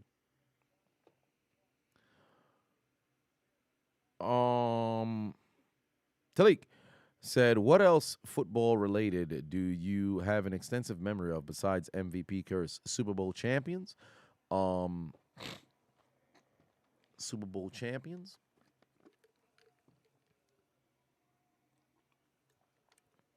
MVP, Super Bowl champions. Good Lord, it's probably something that you had me on the spot. Bring something up. I'll see if I can remember. But I know Super Bowl champions and MVPs. No players who they played for, things of that nature. But usually when something comes up, then bam, it triggers it in my mind. But if it's like a blank question, like, man, what else do I remember? Shit, if I know. I'd love to say Defensive Player of the Years, but no, I'm going to fuck that one up in the recent years. Here we go. Rodgers over the middle. He's got Watson again. Hello, Watson's starting to get a little warm. Watson's starting to get warm, ladies and gentlemen. If y'all care to check on Blueface, he's being abused by Christian Rock right now. Well, those two are very weird, bro. I ain't gonna lie to you, dog. Those two are very weird. Let's see, how much yardage is that for Watson right now? That's got to be like 25. Indeed, it's 25 flat. They just started getting Watson going. And I would need Watson to get going. That would be very, very nice in my favor. Oh, wow, Akers. Well, then again, if they score a touchdown here, I need them to get a field goal or something of that nature so they can keep running the football, because they're probably not going to run the football much if they were to go ahead and score here. Yeah, I think the ship has sailed on all of my parlays. I'm not looking very confident in either one of them. I'm not halfway in most of them. Yeah, it's clipped for all of those. Perhaps the insured later game that I have for the NBA might work in my favor. It is what it is.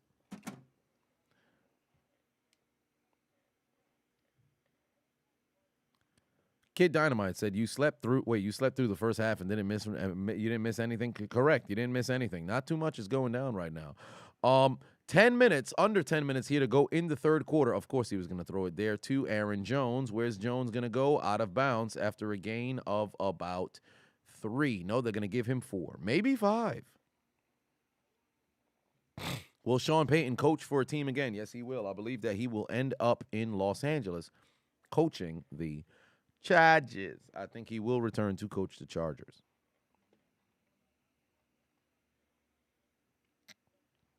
Third and 6 here. The Packers have 0 touchdowns in the last 21 opening drives of either half. Good Lord. Good Lord. That's got to be all of this season. And then some. Because when they had Devontae Adams, they were scoring. Shouldn't have let that brother go. They should not have let that brother go. Here's Rodgers looking for somebody. Oh, there's Lazard, but he's not going to find him. Rodgers extended the play on the move, looking into the end zone. Great pass there. You got to catch that, Cobb. You've got to catch that, Cobb.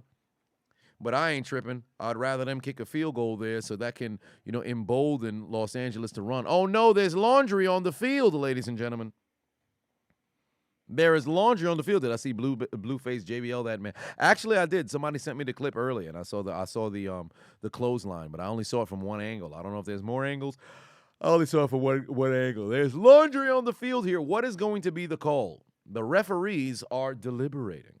At the moment, we're trying to identify what the call on the field here. And if you guys were curious about the Sunday commentary, it is live right now on YouTube. Illegal contact on the defense. That's going to set up an automatic first down. And they called it on Jalen Ramsey.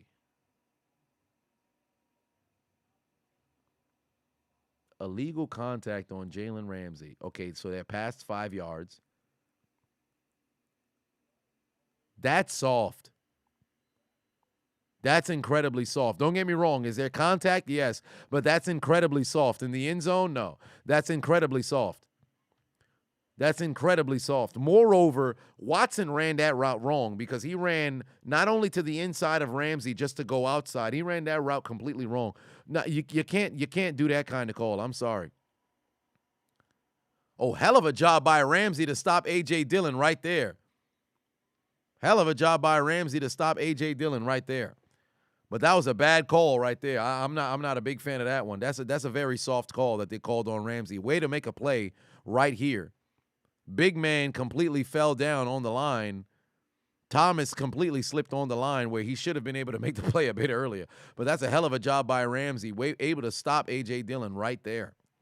But now Green Bay on 2nd and goal at the 2. Rodgers handoff to Dillon again, and now Dillon is in. His 2nd touchdown of the day. This is a score that shouldn't have happened. It should have been a field goal here.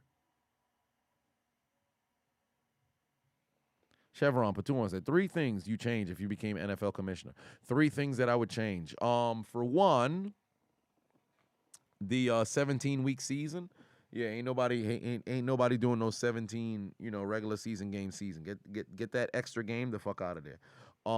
So that is gone. Thursday night football, nobody plays Thursday night football unless they're coming off of a bye. I don't think it's fair to any team to mess around and have to play Thursday night football off of 3 games, 3 days rest. That's some bullshit. So you're not playing Thursday night football unless you're coming off of a bye. So Thursday night games do not begin until week 4 or week 5, whenever buys begin. So that there would be that. So Thursday night football, yeah, it's not happening unless your team is coming off of a bye. So we're back to 16 games. Thursday night football is gone. And then number 3, my last one. Oh, yes. Games to 16. Thursday night football, unless you're on a bye. And pass interference is not a spot foul. The max is 15 yards. No spot foul penalties. Oh, well, no. Pass interference is not a spot foul penalty. Only max is 15 yards. Because I'm tired of motherfuckers getting, 60, 50, 30, 40, 25 pass interference. Call some bullshit, bro. Pass interference is down to just 15. And moreover, a lot of these illegal contact and all this other stuff, so shit got to get changed, bro, because we got to go back to the old days of football. Don't get me wrong. I'm not trying to see everybody walk around with CTE and all this other stuff. But it's a collision sport. So you can't just come over here, man, defenseless receiver, all this other stuff, when the person is hit at the contact of the football. That's crazy. So they're gonna have to get some shit. They're gonna have to get some shit changed. Oh, and that roughing the passer call. Come on now, body weight. Get the fuck out of here. The fuck out of here. The fuck out of here. So if anything, then I guess I can move that fuck the 16 games one, because if I had to choose 3, so pass interference not being a spot foul, the max is 15 yards. That's 1. Thursday night football only being applicable to teams that are coming off of a bye. That's 2. And then 3 would have to be attributed. I would have to forget about those games. I would have to say that's attributed to the refs getting rid of these unnecessary roughness sort of calls. Roughing the passer sort of calls where they claim stuff is excessive despite the fact that it's not. Hell, even the taunting shit, that shit would have to dip as well. review non-calls. No. Here's the problem, right? Because unless you put it up in a situation where you say the final 2 minutes of the game where everything is reviewable by way of referee, whether it's penalty or whatever the case may be, that sounds good until you're in the final 2 minutes. Because as we all know, in the NFL, in football period, essentially there's a hold every single play. It's just a matter of how excessive. So, if in the event you're now in a situation where you make everything reviewable in the final 2 calls, right? That's a hold within the trenches. Now, if you talk about defensive, pass interference, stuff like that, when do the referees step in and say, hey, if this was pass interference or not? It's all judgment, right? Now, the public opinion can have a thought on it, but I think you should leave it up to the judgment of the referee and truly just get rid of reviews through and through. Because, for example, all scoring plays are reviewable, correct? Yesterday, how the fuck does Keelan Cole get called for that touchdown at the right before what would have been the end of regulation score from the Raiders? How does that get confirmed? Was his foot not blatantly out of bounds? It's impossible to sit there and say that is a touchdown catch, but it was. So there's an inconsistency amongst the officials. That's a problem. 1205 for 5 on said, Chiseled, how you feeling? Quick question for y'all. Who is better on defense? Gay Jalen Ramsey or prison rules Vontaze Burfict? Oh, Jalen Ramsey. Jalen Ramsey without question. Vontaze Burfict was a great linebacker. Jalen Ramsey is an all-time great corner. They're not the same. Vontaze is one of those guys where you would love to have him on your team. You would hate to have to play against him. But Vontaze is just one of those motherfuckers who just goes off the rails. At least Jalen is, coachable, things of that nature. But good Lord. Token Black Guy said, how does somebody get quads like Dylan? Eat, work out. Eat, work out.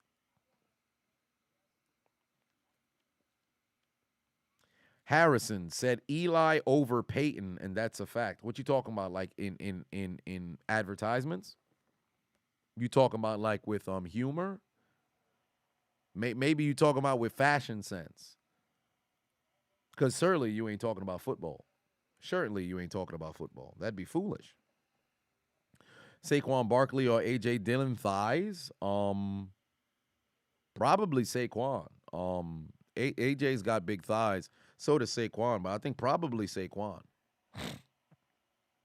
Because just proportionate with the body and things of that nature, then probably Saquon. Jake said, eat, work out, and be similar genetics. Here's the funny thing about genetics, right? Now, don't get me wrong. I could sound crazy saying this. But I think that genetics argument with a lot of things, don't get me wrong, it plays a role to a certain degree, but truly, if you out here consume, like everybody's body stores fat differently or whatever the case may be, right? But if you out here eating, in the right amount of proportion, you only go to the gym and you work legs for years. You're not telling me that your body's not going to fucking, get them legs to that point. Like, at one point, I look at the genetics thing. I'm like, yo, I understand to a degree. But soon enough, like, let's just say if you want big-ass fucking biceps. If you go every day in the gym and it's arms day, you eating, you doing all this arm, there's no fucking way you don't get to the point where you have like 17, 18-inch pythons. There's no way. Maybe I'm tripping, but come on, man. Maybe I'm tripping. Did I hear Jonathan Taylor's out for the rest of the season? I heard he might not play for the rest of the season. I did not know that he'd be out. But if in the event, that it's that serious of an injury, I would not bring him back. What's the purpose? Playoffs is not a possibility anymore, so what's the point? Lidlino said eating is the important part. Yeah, you have to eat the, proteins and stuff like that. Ain't no way you're going to get quads like that as a fucking vegan. It's not going to happen. With mystery meat and all that other shit.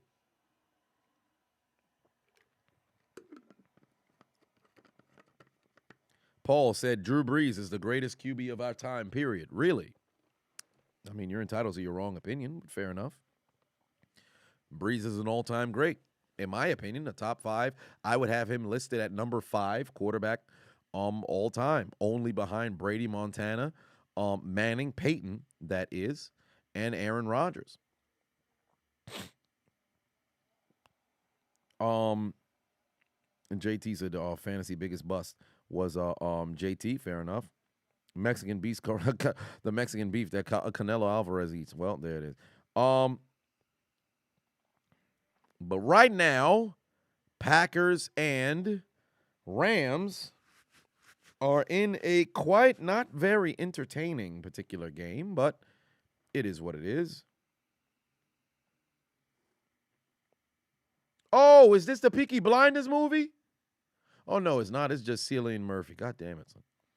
There are some people who play their roles so good you can't help but only identify them as one particular person.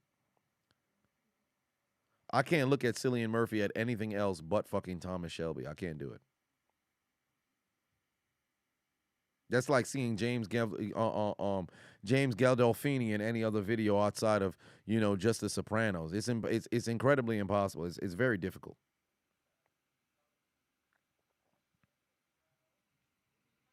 Dewizzy said the Packers fans in the stands without shirts, they're fucking crazy, especially when it's almost damn near in the teens. Just like the people who was at the Vikings game, shirtless. Bills games, shirtless.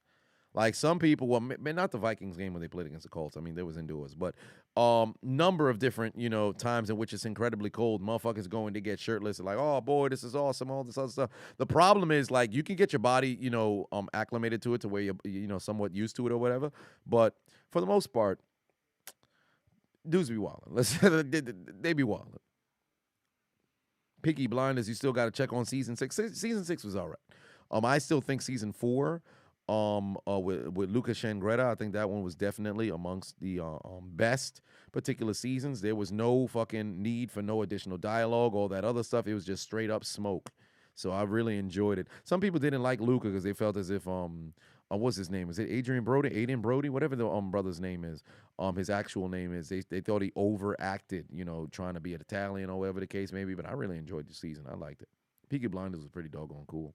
MP1 said, random thought, but you think school hurts kids' development in terms of validation from others? I think that gets them started, but I think the problem starts at home. Because you as a parent, it's one of the reasons why, and I've said this in the past, it's one of the reasons why parents have to be prepared before they have children.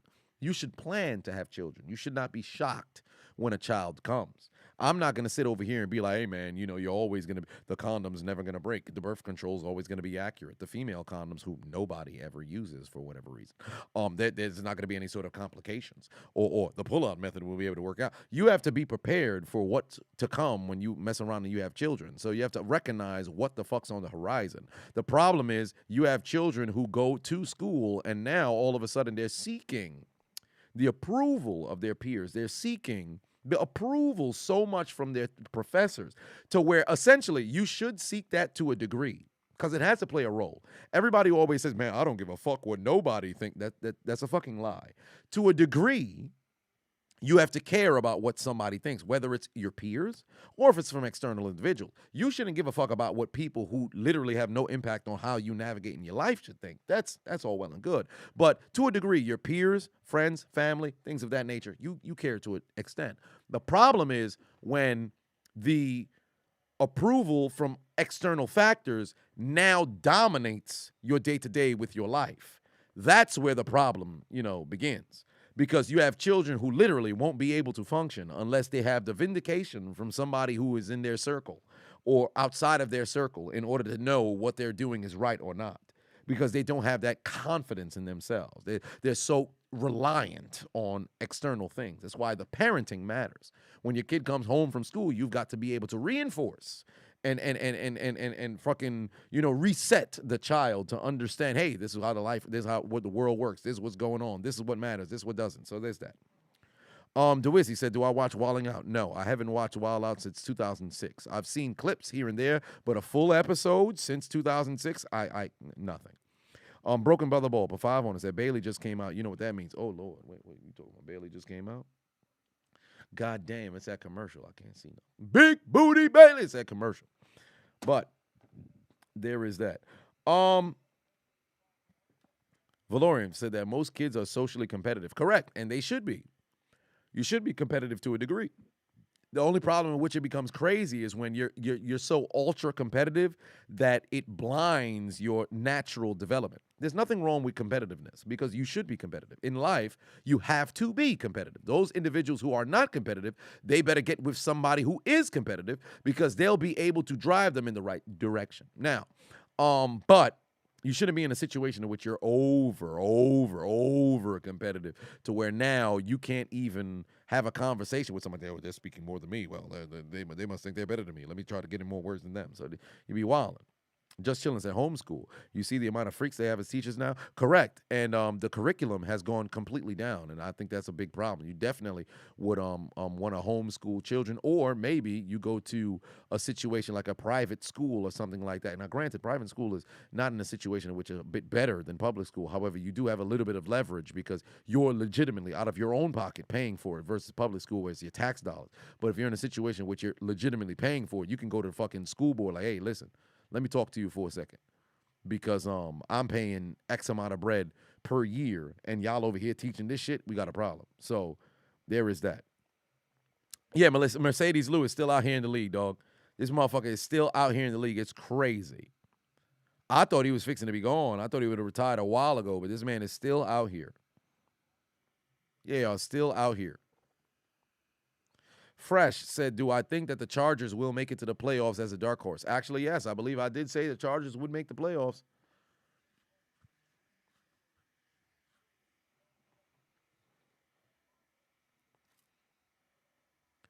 Second and goal here for the Packers. Will A.J. Dillon get the hat trick? No, because it's Aaron Jones going in for the score. Oh, boy, he lost the football, but the Packers were able to recover it regardless. That's going to be a touchdown for Green Bay. Aaron Jones finds the end zone. Aaron Rodgers throws one touchdown, and now the Packers lead 23-6. And the run game for the Rams is pretty much going to be eliminated now. So all of my additional parlays is gone. Ron Rodgers to A.A. Jones for A.A. touchdown. And let's see how this all played out. There's a swing pass from Rodgers to Jones. Great pass by Christian Watson. Damn near takes out two.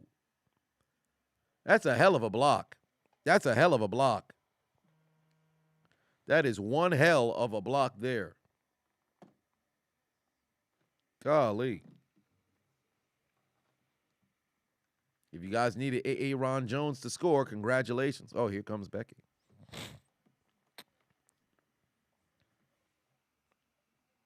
NFL is pretty much touch football now. Fair enough. Ooh, there's Big Booty Bailey, big Booty Bailey, big Booty Bailey, big Booty Bailey. As the Packers are leading 24-6, they are rolling over the doggone Rams right now. They are getting cooked. Absolutely getting cooked.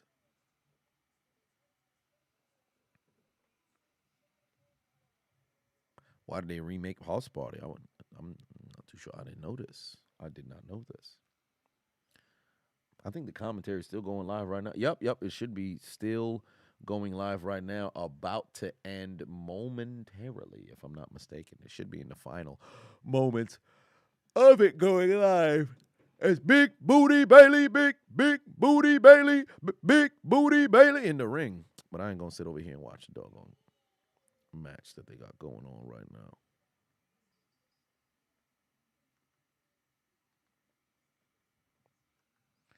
Do I think the Rams need Cooper Kupp? Yes.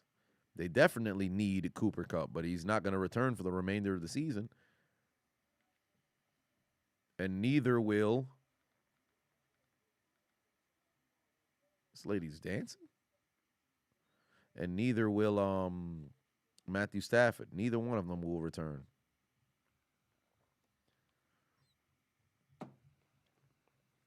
Skip hoping Baker does a miracle comeback. It ain't fixing to happen. I don't see that one coming, but it could. It could.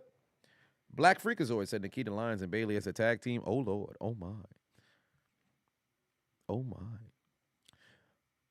Do I think oh, yeah, I read that one. Yeah, parlay is dusted. Ain't that the truth? If I were to take a look at my parlay right now on Underdog Fantasy, everything is fixing to be, broken in half. Oh, good Lord, this man Chris Paul got 6 assists. Come on now.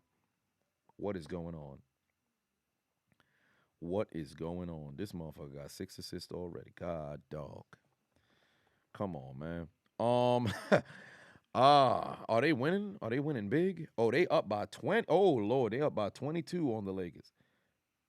24 on the Lakers. Oh, Lord, DeAndre Ayton gonna screw me. Here's where I'm concerned, right? Here's where I'm concerned. Because they up by 24, all I would need Ayton to do is go either score or get some rebounds coming straight out of halftime. I would just need Ayton to go and take care of business. Paul, I think he'll probably take a seat. And then, of course, with Charlotte and everything else, maybe I could get a W because this one is insured. So I could get 4 out of 5 on this one. I could get 4 out of 5 on this one. But I could get 4 out of 5 on that one. But my other parlays, things are not looking very, very good for me because here I have Baker throwing under 30 attempts, but I still would need Cam Akers to pick up 16 more yards for me, or pardon me, 18 more yards for me. Then I would need Tunyon to get involved in the passing game, and that's not happening. And I have no confidence for this particular parlay. Ooh, big pass there to Akers. Then over here, this one looks like it's still going to be clipped because Williams would have to go get yardage over there, and Baker's not running, and nor will Watson pick up yardage.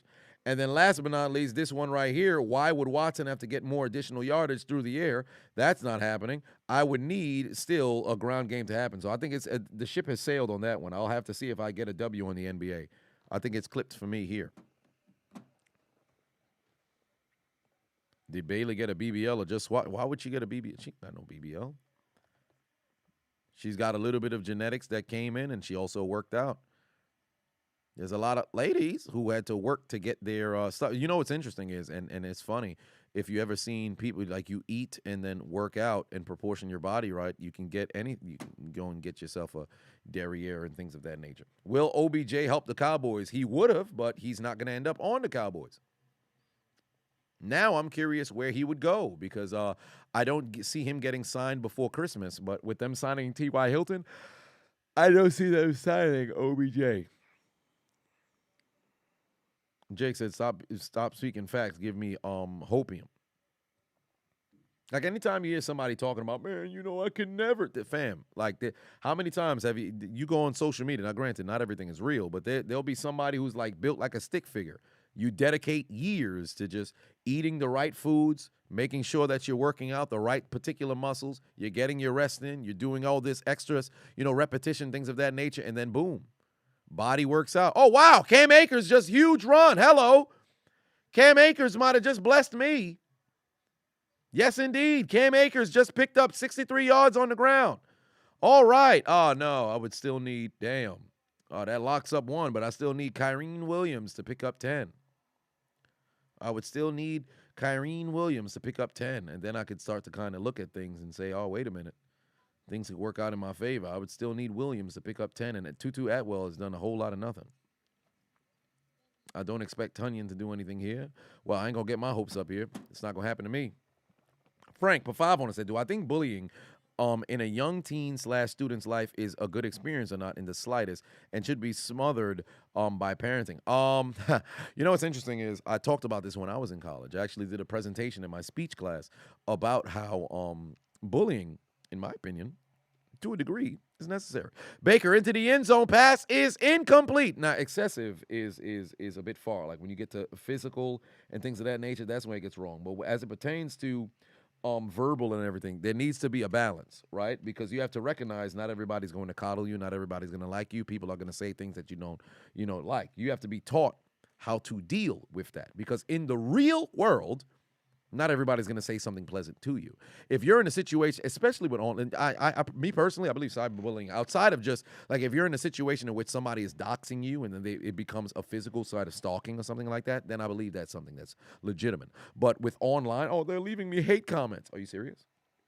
You can literally either block, log out, or close the device. I always found that ludicrous.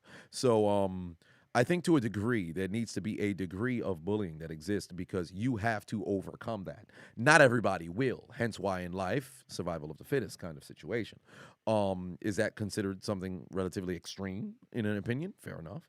But I do believe that most people have to be forged in fire in order to sustain, and survive the kind of life that they truly want to live, because most people end up settling. I love the quote of how much did they pay you to give up on your dreams? You have an idea of the kind of life it is that you want to live. If you're not living it, do something about it. Now, granted, everybody's not going to succeed. Now, success isn't a guarantee, but if you never try, failure is, a certainty. So you gotta at least try. If you try and fail, then it is what it is. But you gotta give it an at bat at whatever the fuck it is that you got going on, So there is that. Sam says that you have to go through struggles and you got to deal with it and develop. You can't run away from your problems forever. Correct. The Black Freakazoid said Willie McGinnis got arrested after allegedly slugging somebody out in L.A. after smashing their head with a bottle. Really? That's unfortunate to hear because he might be out of his job at NFL Network. That fucking sucks. I'm sorry to hear that. But I'm sure the person had it coming because Willie McGinnis is a very, very nice individual. So that is new. Lamar to the Saints, a possibility. Great one said, did I see Mandy Rose got it released? Yes. And I have no issue with the releasing. How the fuck they get so many Taylor Swifts inside of the goddamn elevator? What is going on?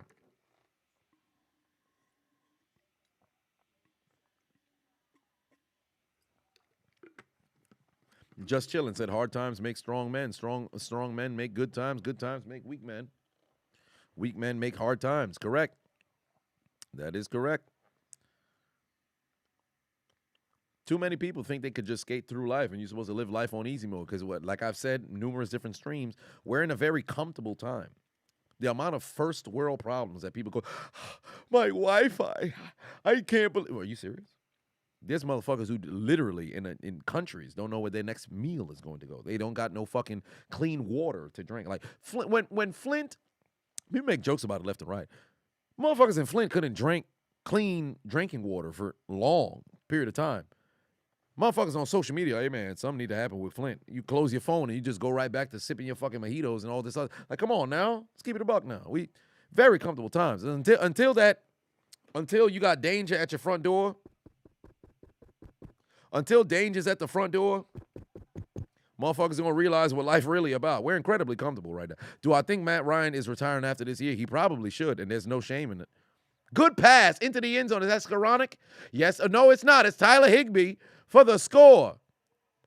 The Rams are right back in this, ladies and gentlemen. The Rams are right back in this. Uh-oh, Skip Bayless is definitely sitting up inside of his crib right now. Skip Bayless is definitely sitting up inside of his crib right now. They kicked the extra point. It's a 2-point game by 11. You go for 2. It's still a 2-point game. It's still a 2-possession game, not a 2-point game. It's still a 2-possession game. Kick the extra point. Yep. Kick the extra point. MP1 said Mandy Rose wasn't even a good wrestler. She get exposed on Raw or this motherfucker missed. You should have just went for 2. This motherfucker missed. Well, granted, I mean, you wouldn't have known that he would have missed. But whatever the case may be, that's brutal. That is brutal. Hindsight being 20/20, you should have went for 2, but he missed the goddamn extra point. God damn. Come on now. Matt Homosexual could not put it through the uprights.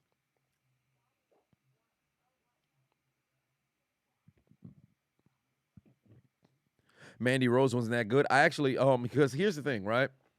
She certainly stepped up being in NXT. She's a very good character. I think she's honed, her skills to a degree. Now, granted, not everybody's got to be an amazing wrestler, but she was able to build herself back up. And if they moved up with Toxic Attraction, they could have definitely worked against, Damage Control. They could be a legitimate heel faction. They don't need to be at the top of the card, obviously, but they'll be able to make it work. They would be able to make it work. Oh, big booty Bailey. But she's still out there. I ain't going to turn it over there. I'm not going to get distracted. WRN said, how long do I think it's going to take until the Titans move on from Vrabel and Tannehill? I think Tannehill, this is his last season.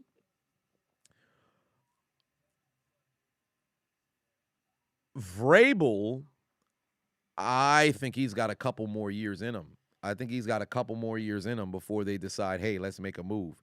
I don't think it's time to move on from Vrabel, but I do think it is time to move on from Tannehill. You drafted Willis. It's time to give that young man a chance. Now, granted, the times he's been in the game, it has not looked very good, but I think you got to give him a legitimate chance. So I think next year, if anything, they'll start the season with Tannehill, and he'll get benched. I'm praying it won't be an injury, but he'll mess around and get benched, and then bam, here comes fucking Willis to take over.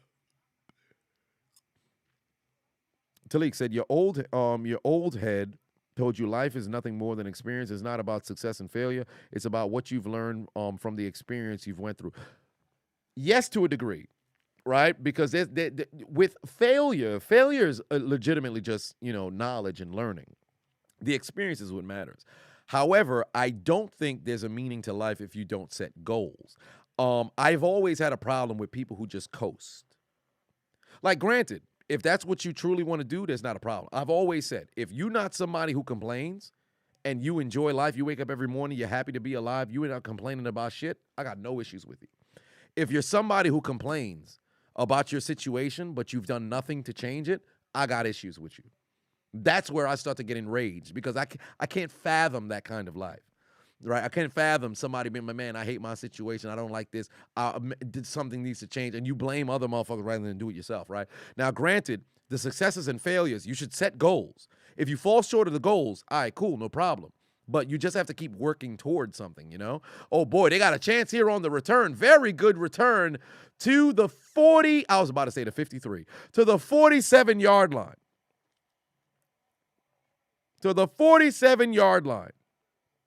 But yeah, that's where I sit with experience. Life is all about experiences and relationships. That's ultimately what life is about. It's about experiences and relationships, right? But if you don't set goals for yourself, it doesn't even have to be crazy goals or whatever, but if you don't set goals for yourself, if there's nothing that you're working towards, what is it that you're really here, for? What is it that you're doing? It can't just, like I knew this from when I was in when I was in high school, college. I always knew I didn't want to live a very conventional life.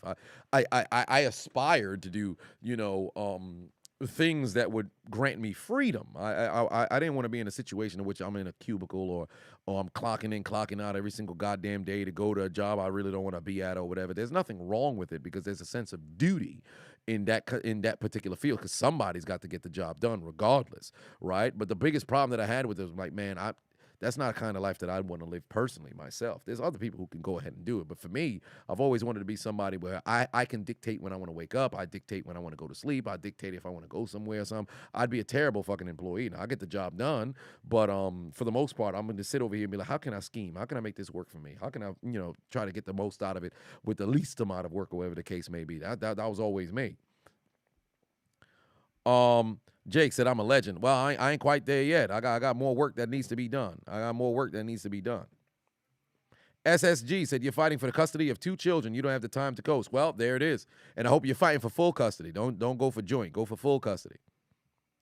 Fuck all that. If you're going to fight for custody, don't fight for joint. You fight for full. Get you with them kids. Fuck out of here. Jack said, everybody's different. Correct. Everybody is different. Everybody is absolutely different. You're absolutely correct there. Sirens coming back once we start the fourth quarter. Everybody's absolutely different, and there's no problem with it. But like I said prior, I think my point remains valid with it all comes down to the individuals who complain. Now, don't get me wrong. There's nothing wrong with venting. Everybody should be able to vent. But if it becomes a pattern, it's a consistent venting, there's a constant problem, and there's no steps towards the solution, now we got an issue. That's where it's at. Oh, Big Booty Bailey won. Big Booty Bailey won. Let's go. Big Booty Bailey. Big Booty Bailey. Big Booty Bailey. Big Booty Bailey. Demetrius said thoughts on the ref's penalty on Scary Terry. Was that the illegal shift or illegal formation? I'll say this. As a former wide receiver, nothing enrages me more than when you go to the line, you check with the referee, because people who don't play football never coached football or never ever been understood, the small things of football. They don't recognize what happened on that play. Receivers, the X or Y, you'll point to the ref and be like, yo, am I good? I'm on, or I'm off. The referee will confirm whether you're on or off. They don't necessarily have to, but oftentimes, vast majority of the time, and if you really wanted to throw a percentage out there, not over the totality of the existence of football, 99% of times, they'll be like, yo, oh, you on? All right, cool, yo, you on.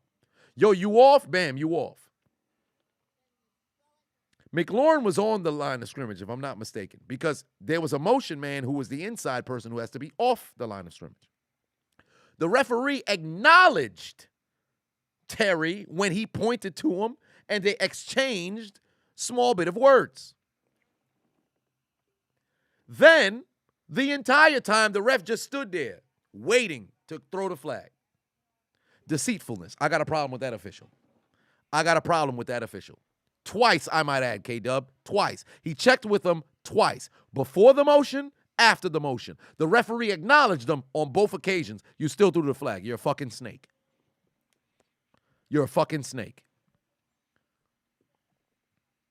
That shit doesn't make any sense. He's on the line of scrimmage. He's not the one who's the motion man. He's on the line of scrimmage. He checked with the ref twice. I got called for a fucking illegal formation before once in college, and I ended up getting subbed out. That shit fucking pissed me off because the coach didn't have my back. I'm sitting over here. I'm like, oh, I'm right in front of you. I talked to the referee. He said, yo, you on? All right, cool, I'm on. I'm on the fucking line of scrimmage. Somebody else message, yo, well, 85. Yo, man, you illegal formation. Someone was on off the line of scrimmage. How? I checked in with you. That's bullshit. You're going to have to see me, dog. You're going to have to see me. Ain't no way.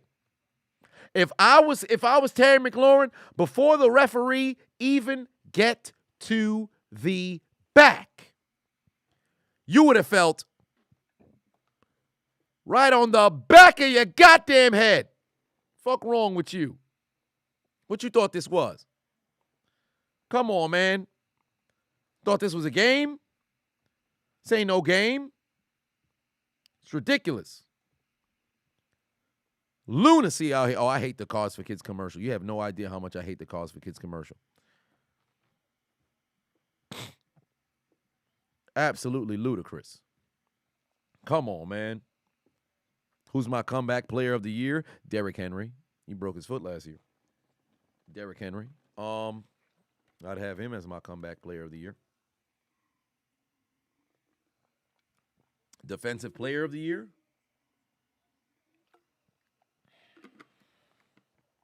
Defensive player of the year.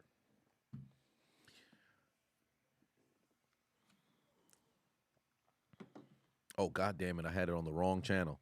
Let me get this goddamn horn going. Ladies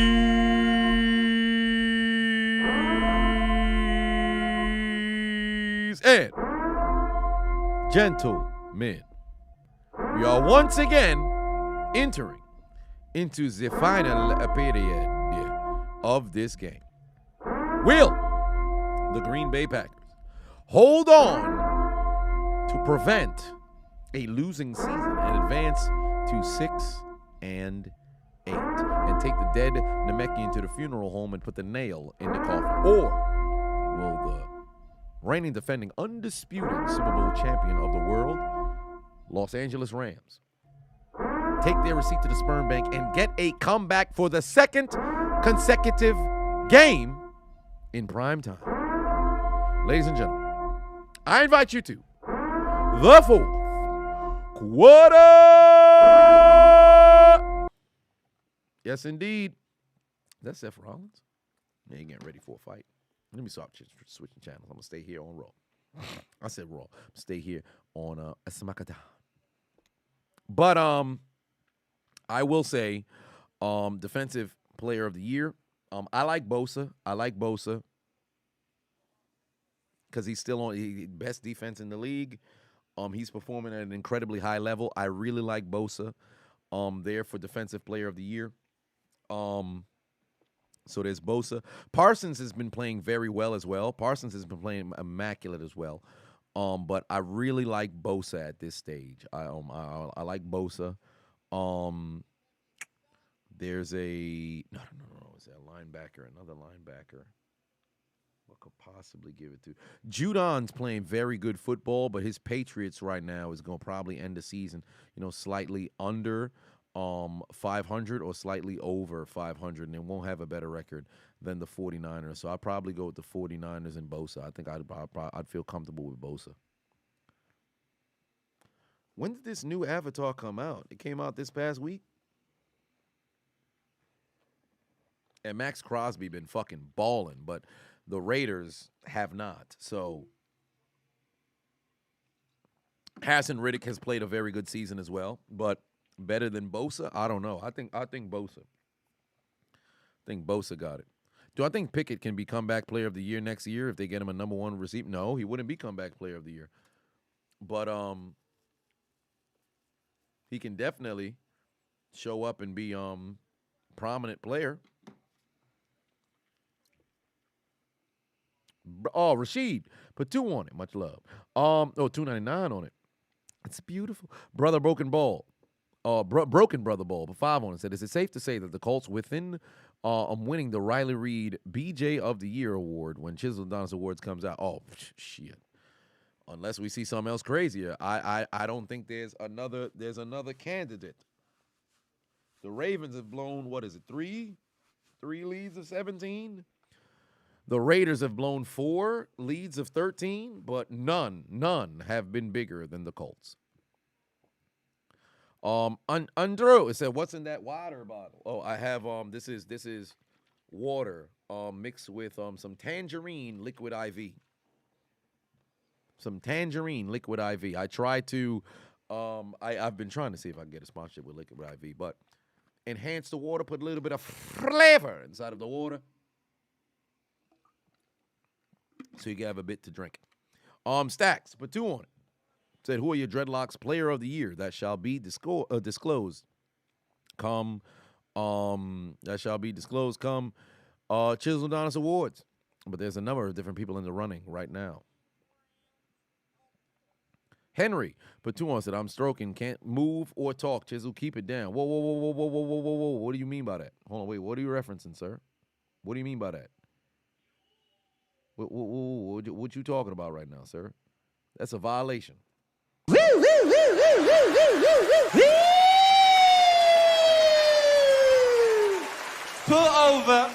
over. What's wrong with him? What's wrong with him? Brother tripping. Man's is tripping. Oh, yes. Come on. Oh, I hope Ayton didn't leave the game. Oh, Lord in heaven, I hope Ayton didn't leave the game. Don't you screw me. Fam, they up by 21. This man is about to screw me. Oh, I'm about to get screwed. I feel it in my soul that I'm fixing to get screwed. I can feel it in my soul I'm fixing to get screwed here. I just need 2. I'm fixing to get screwed. I just know it. Good Lord, Lakers without LeBron and everybody else, of course this would end up happening.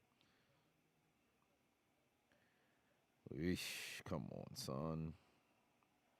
You got to do something. Everybody else about to get in the doggone game. Oh, it's intercepted by Douglas. Whoa, why did he throw the football? Is that guy stupid? Are you retarded? Why would you do that? You goddamn idiot. What are they doing? This man is drinking from the fucking New England Patriot juice.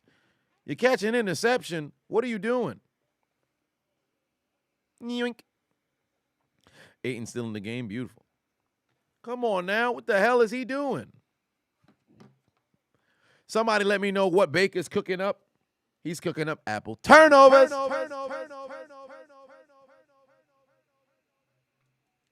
I said he's cooking apple turnovers. because the Packs caught a pick.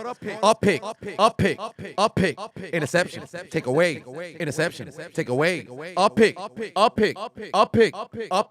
Interception. Interception. Interception. Interception. A pick. Interception. Interception. Interception. Interception.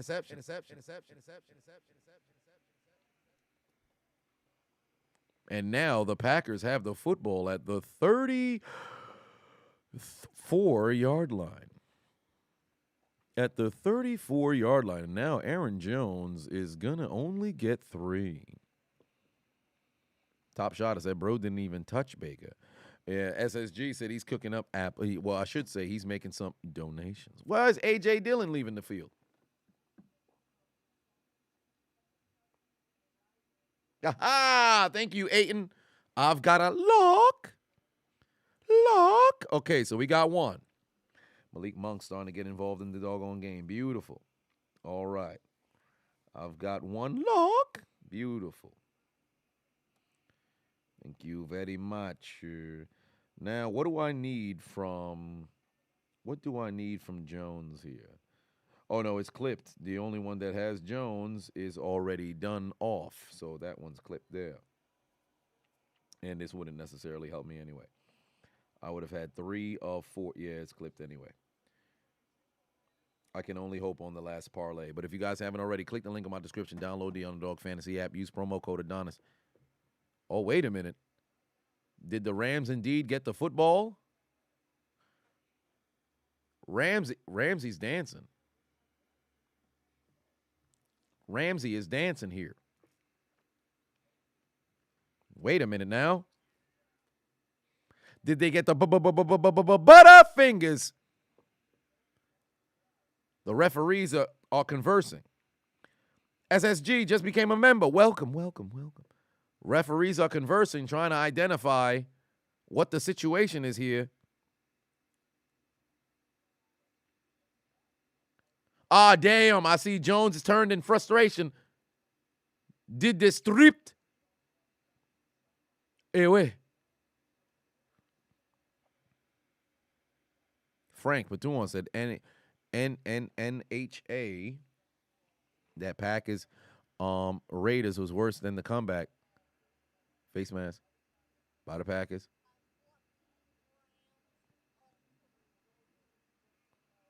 Personal foul by the Rams. First down, Los Angeles. They take the football away as the strength of the Black Panther was stripped away. As Ramsey gives the football right back to the Green Bay Packers. I said right back to the Green Bay Packers. Huge strip from Jalen Ramsey before Aaron Jones hit the ground. And Ramsey not only stripped him, but got the football before Runyon can even take him to the ground. What is going on? Back-to-back drives, nothing but donations. Gifts.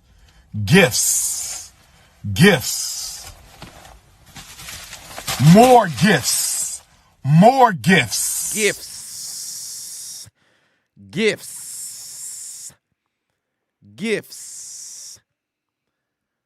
Donations.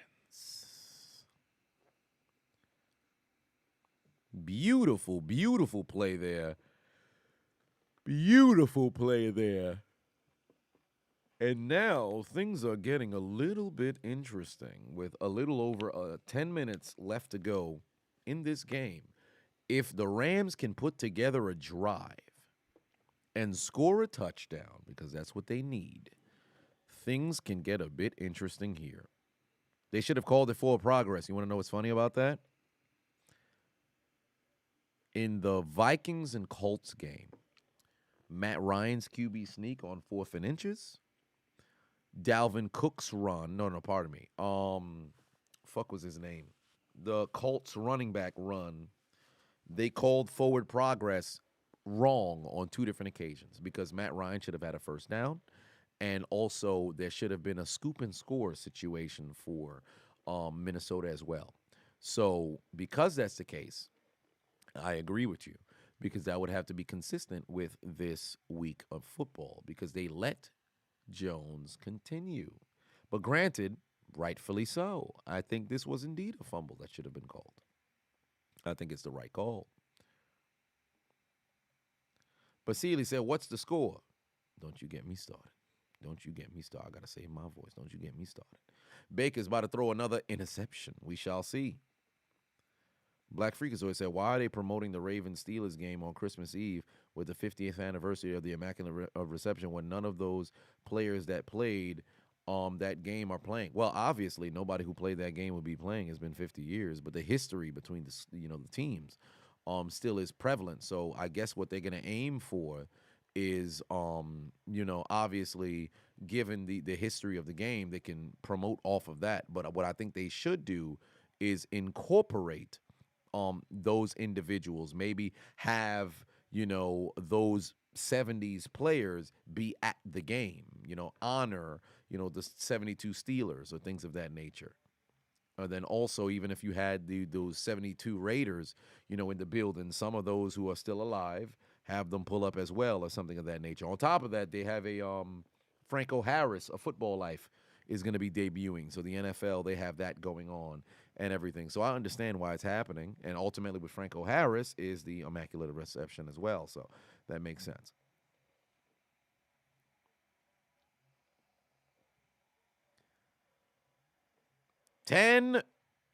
Oh, well, are they going to call a timeout? The Rams called their second timeout.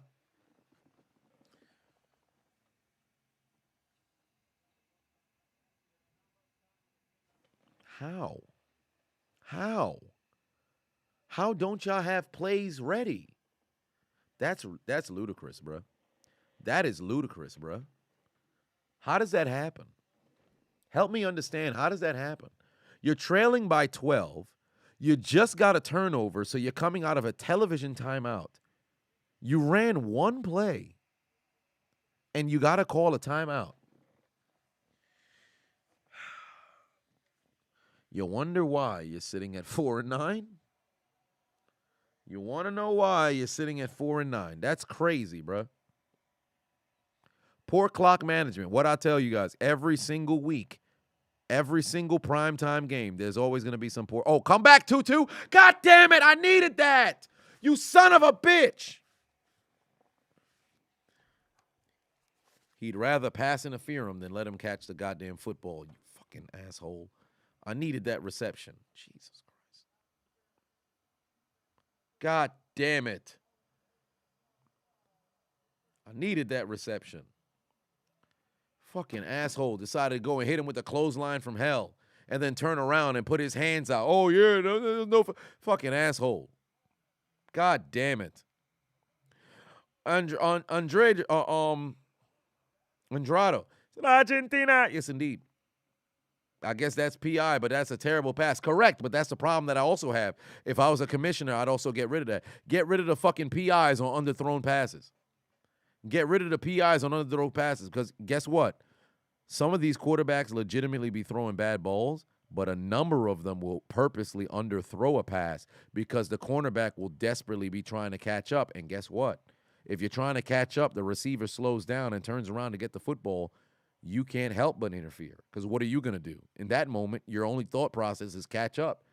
You're not going to willfully move out the way and allow a catch, so you're just running forward. Get rid of that fucking blatant underthrows from the quarterbacks being awarded a pass interference call.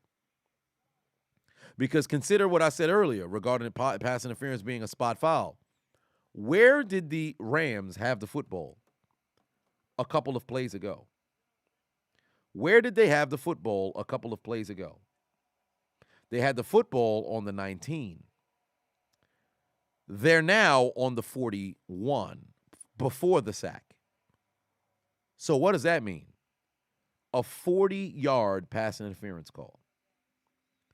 40-yard pass interference call. You damn near flipped the field. You damn near flipped the field. Come on. That's why I say it shouldn't be a spot foul. It should just be a maximum of 15 yards.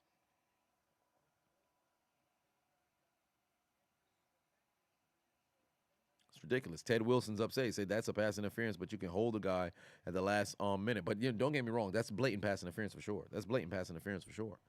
The one in the end of the game, they completely missed that one. But I wouldn't say not throw the flag for that to try to make up for not doing it in prime time. Baker got to run, Baker, run. He's only going to pick up one, and there's still laundry on the field. Just Chillin' said if you got rid of every PI every time somebody got thrown deep, they'd be taken out of every time. Correct, they would be. Damn, these motherfuckers was holding. That's terrible from the Rams. That's terrible for the Rams. They needed this drive.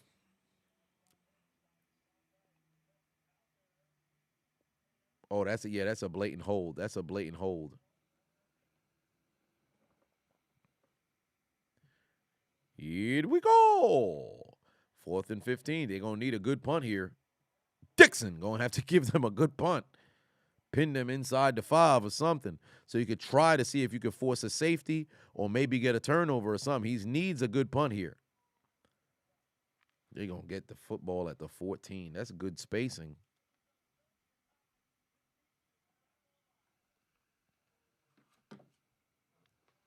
Basile said, why does Baker keep headbutting players without his helmet? Does he want to be like AB or Chris Error? 404 Benoit. Well, I just think there's some people who just fucking be doing too much, and he one of them. Y'all heard of those damn those jackets that heat themselves now? Like it changes color on the chest to where it says, hey, it's a heated jacket. I don't like technology in my jacket, son. I'll be all right, son. I'll put on clothes. I don't need no technology in my jacket. The Big Humphreys said, kids in your school were bitter as fuck because Argentina won the World Cup. Really? Interesting.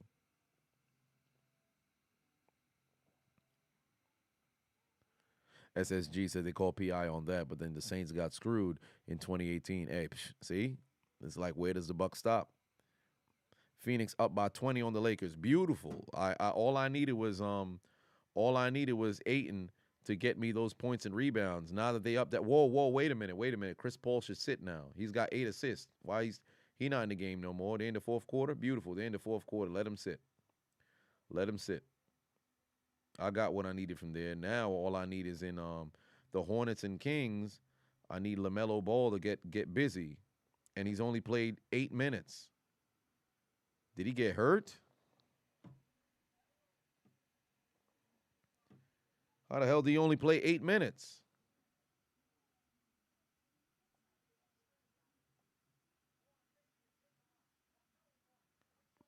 Six assists in the first quarter, and then he's done nothing. What the hell? How you only play 8 minutes? 3 fouls. Damn. Well, that's it. He got 3 fouls. Well, he clipped for the rest of the quarter. I would need 25, whether it's points, rebounds, assists, for him to be productive. Yeah, it might be clipped for this one too. I think the Paul will get me, Ayton will get me. I need Malik Monk to go and catch some rebounds and assists. Yeah, it is what it is. Yeah, he just picked up 3 fouls, so Son going to be on the bench. It's clipped for me now. And are they winning? What's the score right now? They only up by 1, so it's still relatively close. So he could be productive when he comes back for the second half. But Colts and Chargers next Monday. Jesus Christ, who wants to watch the Colts anymore? 12 parlays on Underdog Fantasy, and you took 12 L's, says Christian. Good Lord, I'm sorry to hear that. Here comes Aaron Jones. He's going to go and pick up 10. They'll probably mark him at 9, but that should be a 10-yard gain.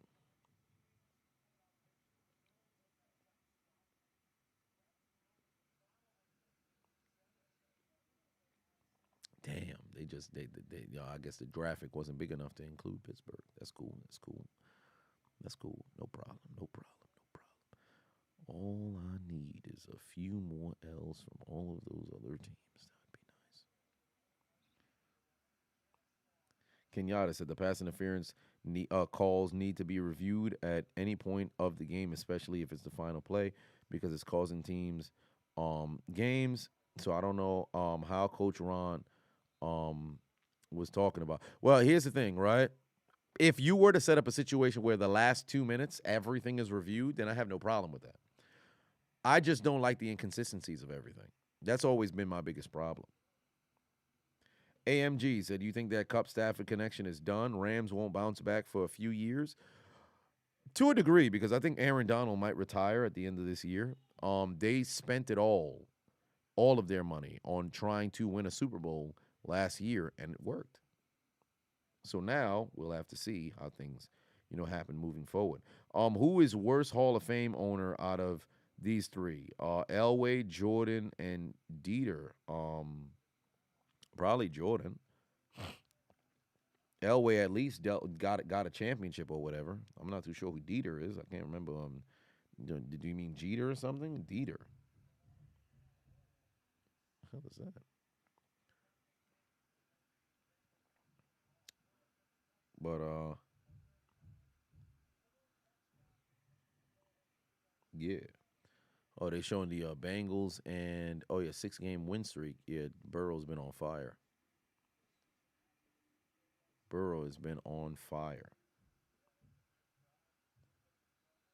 Speaking of Hall of Fame, Ryan Fitzpatrick deserves a spot. I don't see that happening.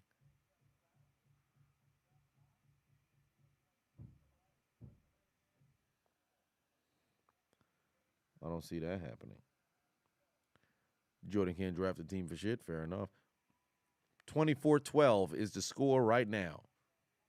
7:30 left on the clock here. Ron Rodgers over the middle. Wide open is Dubes again. This guy's wide open every single time. Open all the time. Now the Rams defense ought to start to get a little bit concerned here because they got to start getting some stops. How the fuck did he get this wide open? How could he have possibly have gotten that wide open? Play action. Wow, that's a shame. How could one have possibly gotten that wide open? That's wild.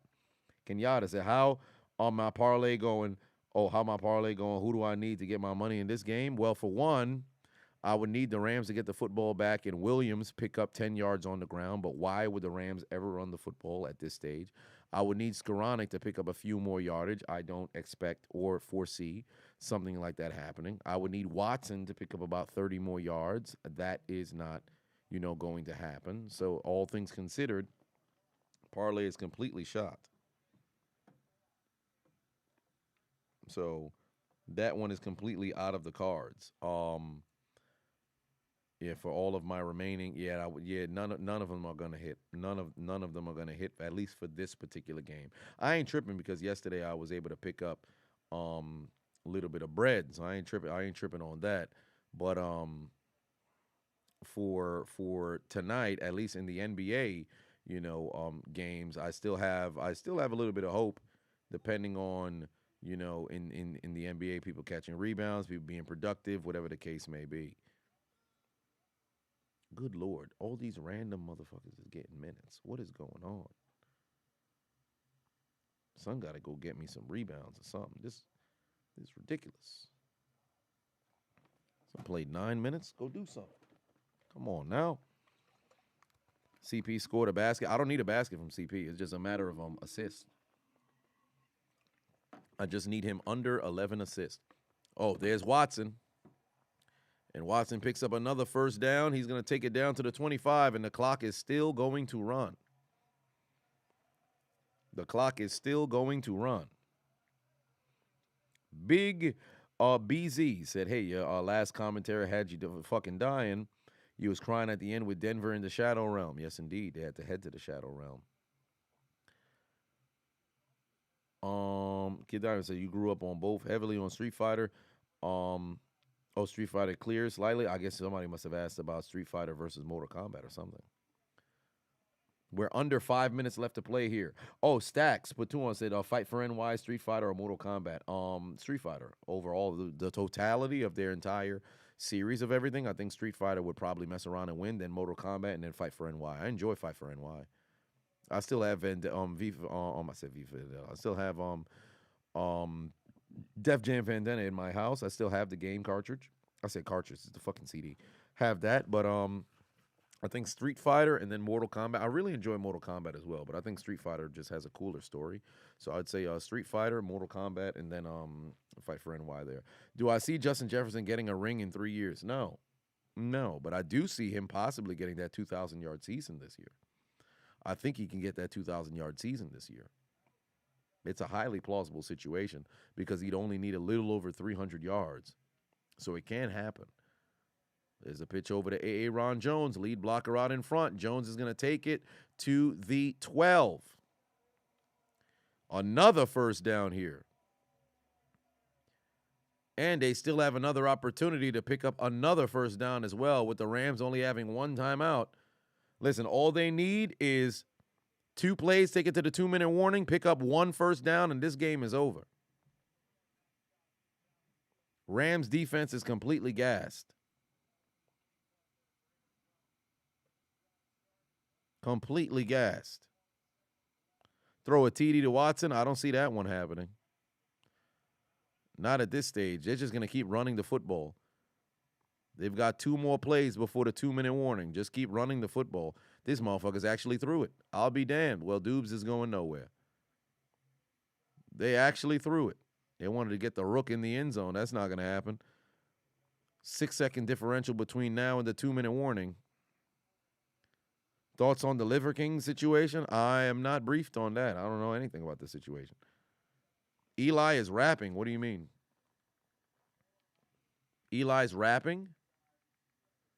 There's Lil Wayne over there.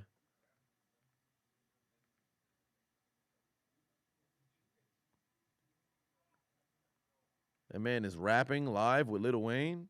Fam, I don't know what. Lil Wayne need to cut them dreads, dog. Lil Wayne need to cut them fucking dreads, bro. That shit look crazy. It look like those what do you call it? What were those chips? Pork grinds? Is it pork grinds? Come on now, he need to cut them goddamn heads. Yeah, but Eli, it appears that Eli was rapping on the Manning cast.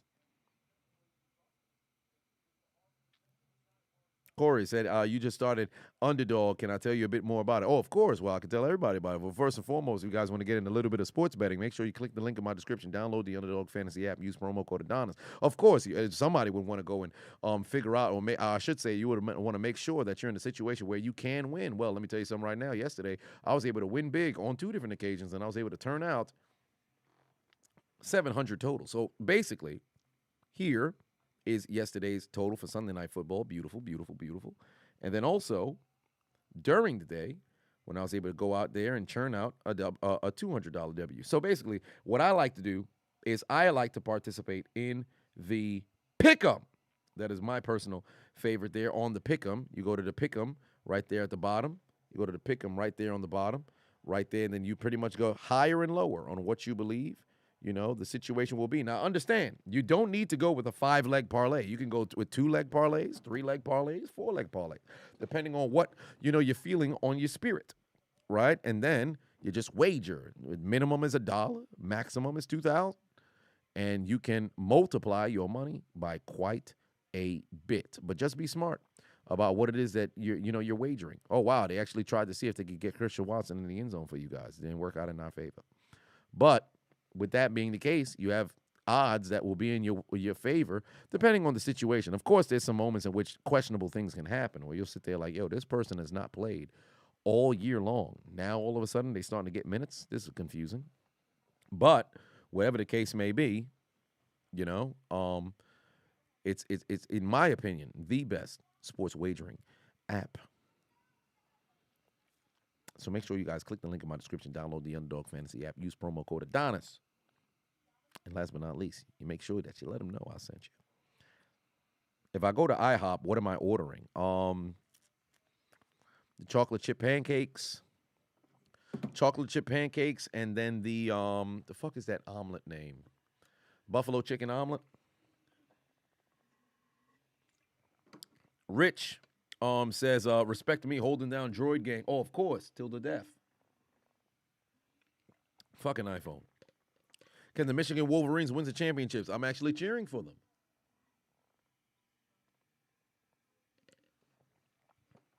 I'm a cheer for them to win the the championship.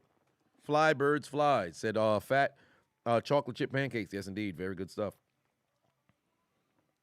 Token Black Guy said, you've never been to IHOP. Really? I mean, I'd love to say you're missing something, but you're not. Al the Great, Patuan, said, my 138 parlay is going to be complete. Go, Pack, go. Hey, man, congratulations. Big time W. Do they still make red velvet pancakes? I have no clue. No clue whatsoever. It is past 11, so that joint is pretty much done at this point. But last 2 minutes of this game, the Packers lead 24-12. Basile said the Rams will be written down to Death Note and for failing to make it back to the postseason and failing to have a 500 record, kiss their playoff hopes of repeating as champions goodbye. Yes, indeed. I would live put them in Death Note, but Lord knows I ain't got the doggone voice to do so, so stay tuned for the commentary tomorrow. Flybirds Flies said we going to make him go back to get some doggone IHOPs. You're going to make you go back to IHOP to get some chocolate chip pancakes. Oh, my. Here we go. 3rd and 2. First down, pretty much wraps up this game here. Looks like Rodgers is looking. Oh, wow. Watson never even looked back at the football, and I guess they're going to, kick a field goal or something of that nature. On 4th and 2.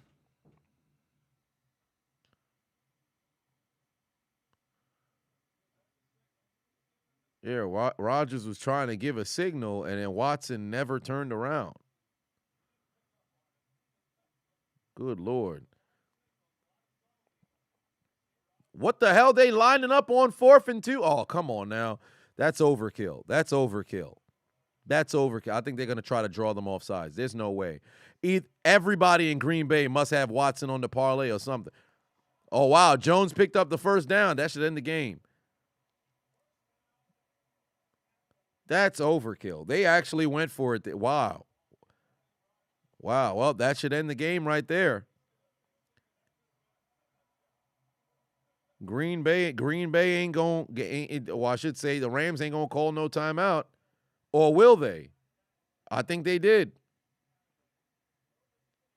Oh, they called the timeout, but I believe that with 136, 3 kneel downs, this game is over. 3 kneel downs, this game is over. Wow, that is wild. That is wild. They actually decided, hey, let's just go for it. Are they trying to score a touchdown? What is going on?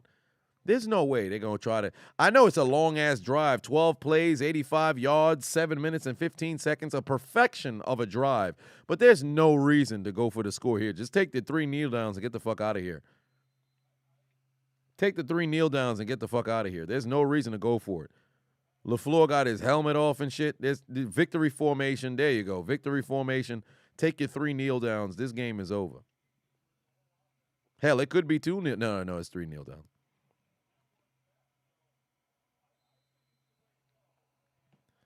Field goal would have given them 27. Ain't that the truth? Imagine if you were a motherfucker who usually have 2 field goals made for the 2 field goals made for kickers. Would have been sick.